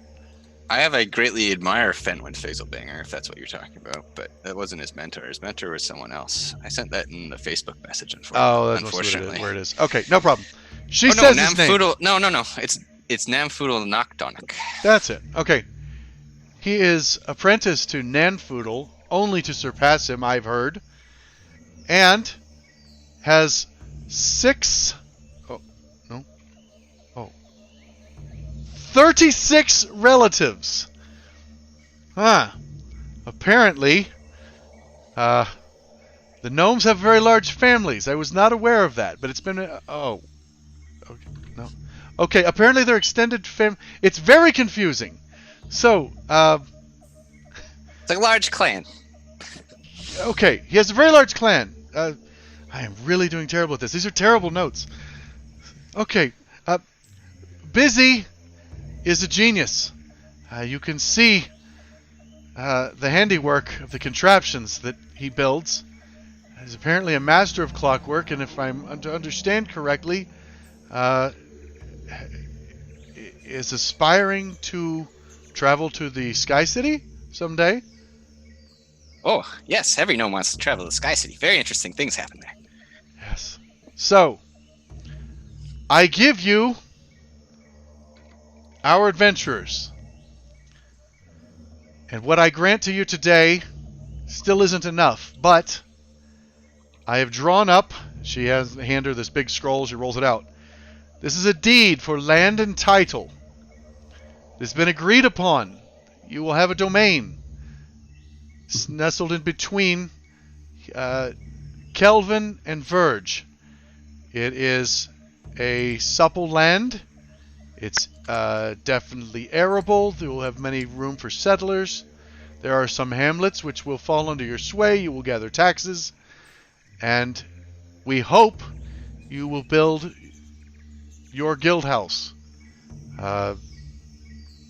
The reason Carnelian is here, he stands, is to ratify under the Duke's eyes that you hold land and title within the Grand Duchy of Karamikos as lords over your realm, to which you shall name, will be put on the deed, and it will be signed to all of you as an adventuring company, which you will also assign to a name.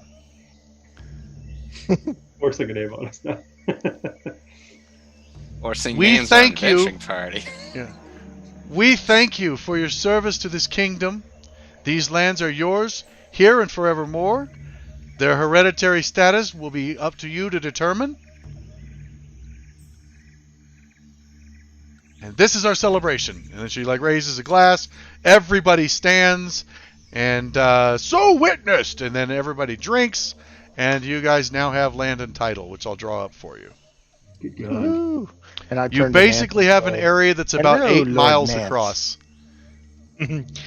Lord Weedall. It's not really Or big all enough. hats. Weedall? It's definitely not big enough to have like a stronghold and then something else. The whole parcel is probably about 8 miles across. We could have a Um, small shack with a fantastic throne. It's But it is- probably that's Sir right. Weedall. Hey, I'm just saying, if one of those two don't want it, there's probably someone else here who may want a throne. What if we want the throne? We need a throne of our own now. We just got some land. Are we gonna be there? Yeah. I've got stuff to do, man. Wait, where was this thing at? Between Verge and it's Calvin. between Verge and Somewhere over. Kelvin. Yeah. I see on- Hold on, it's I can on the pull up the. verge. Here's of I have an something arrow else. between Verge and Calvin, and I'm not saying that's where it is. It's just Oh, I'm looking Kelvin's more south. yeah. Is Verge that is Verge? North. Verge's up Oh, there. there's Verge. Verge is here. Calvin's here. So wait, is that it, or is that already a town? So it would actually be, see where the word Windrush Road is on the map? Yep. It'd be that square, or that hex. This hex. Yeah. Awesome. And we can go visit our friend right up here somewhere. Yeah, Threshold is where the bear. Oh, yeah, she's. She would be like here. Oh, whoops, I don't have the arrows there. She would be here, roughly, where this arrow is. The Wolfwunde Hills. Oh, like the south part of She's the at the southeast corner of the Wolfhold Hills. Okay. Or technically, that's the Black Mountains. But anyways, we should probably move your token. You guys are in Penhaligon right now. So, but that will be your estate. Is this hex right here? Nice. I've got a really awesome question. Which map should I be looking at right now? Oh, Grand yeah. Duchy of Grand Duchy of Karamikos. Thank you. I'm just not seeing the We'll take markup. me. There, I've Try now put a zooming the circle map on. out, and then you can zoom it in. Well, once here, you I see can it. sync your view if you're looking at the map. There, that'll pull you to it. Yeah. I've put a circle on the hex that is basically your land and title now. All of you are considered lords, although lords of very minor standing. However, you are able to attend pretty much any event where the Karamikan nobility are allowed. What's our title? Is it Sir or It'd be lord, Lord? yeah, not sir. Lord. No, and you know, it'd be a mistake to call yourself sir. Sir That's is a a knight, and you are not a knight. Many Lord nobles, Weedall. yeah, lots of nobles are not knights. You have to earn knight. Well, yeah, the whole heraldic thing is a pain in the ass anyway. So, Lord. Karamikan nobility, you have to do Whatever. something pretty major to be knighted. Lots of people become lords, especially because the Duke's trying to get people who will tame this wild ass land. So he's usually handing out parcels pretty quickly. But yeah, so for the rest of the evening, the festivities are just everyone excited, and lots of people want to come up and congratulate you and just meet you. There's lots of questions about what you call yourselves, what you're going to call your land. Are you going to have a tower? Are you going to have a fort? Like, they're all curious, like, what you're going to do. Some of those And- questions are easy. He's Lord Weedall. It's true, you guys can introduce yourselves as Lord now. Although you need to be able to say Lord of. That's usually how the title goes. I am Lord of. I'm lord of an 8-mile area in between. Verge Jadarin and comes up to Kelvin. you, and he has got this grimace, just a scowl on his face when he walks up to you. And he looks and he goes, What's wrong? You have more land than I do now! Yeah, but I'm still going to help you take care of your land. There's 6 of Okay. us. We made a deal. I wasn't sure if a lord would still work for me now. Okay. Well, Hey, all the fish we can eat, right? that's right. There we go. Well, this is wonderful. Then I have other news. I have secured a boat. By the way, you look fantastic. He's pointing at Weedle. I love it. Yes, you keep that. That looks great. See, that's why he's my best friend. He helps me out. I have secured. It's a small boat. It's only one sail, but they have oars. You're also going downstream. They should be able to get you to Specularum. They'll leave in the morning. You'll be there by nightfall. Fantastic.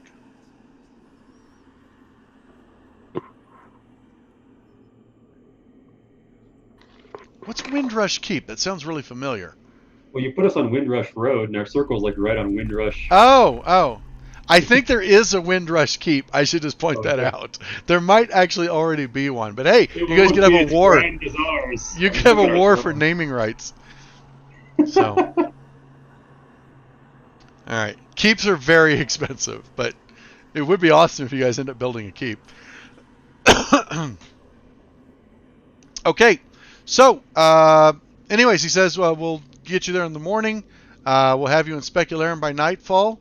And you'll have time to do whatever business you need, and then I'll put you on a fishing boat, the Brigantine, and they will take you to Darrican. You'll love it there. It's a beautiful land. In fact, you probably won't even want this little spot you got here. Maybe you sell it to me, cheap.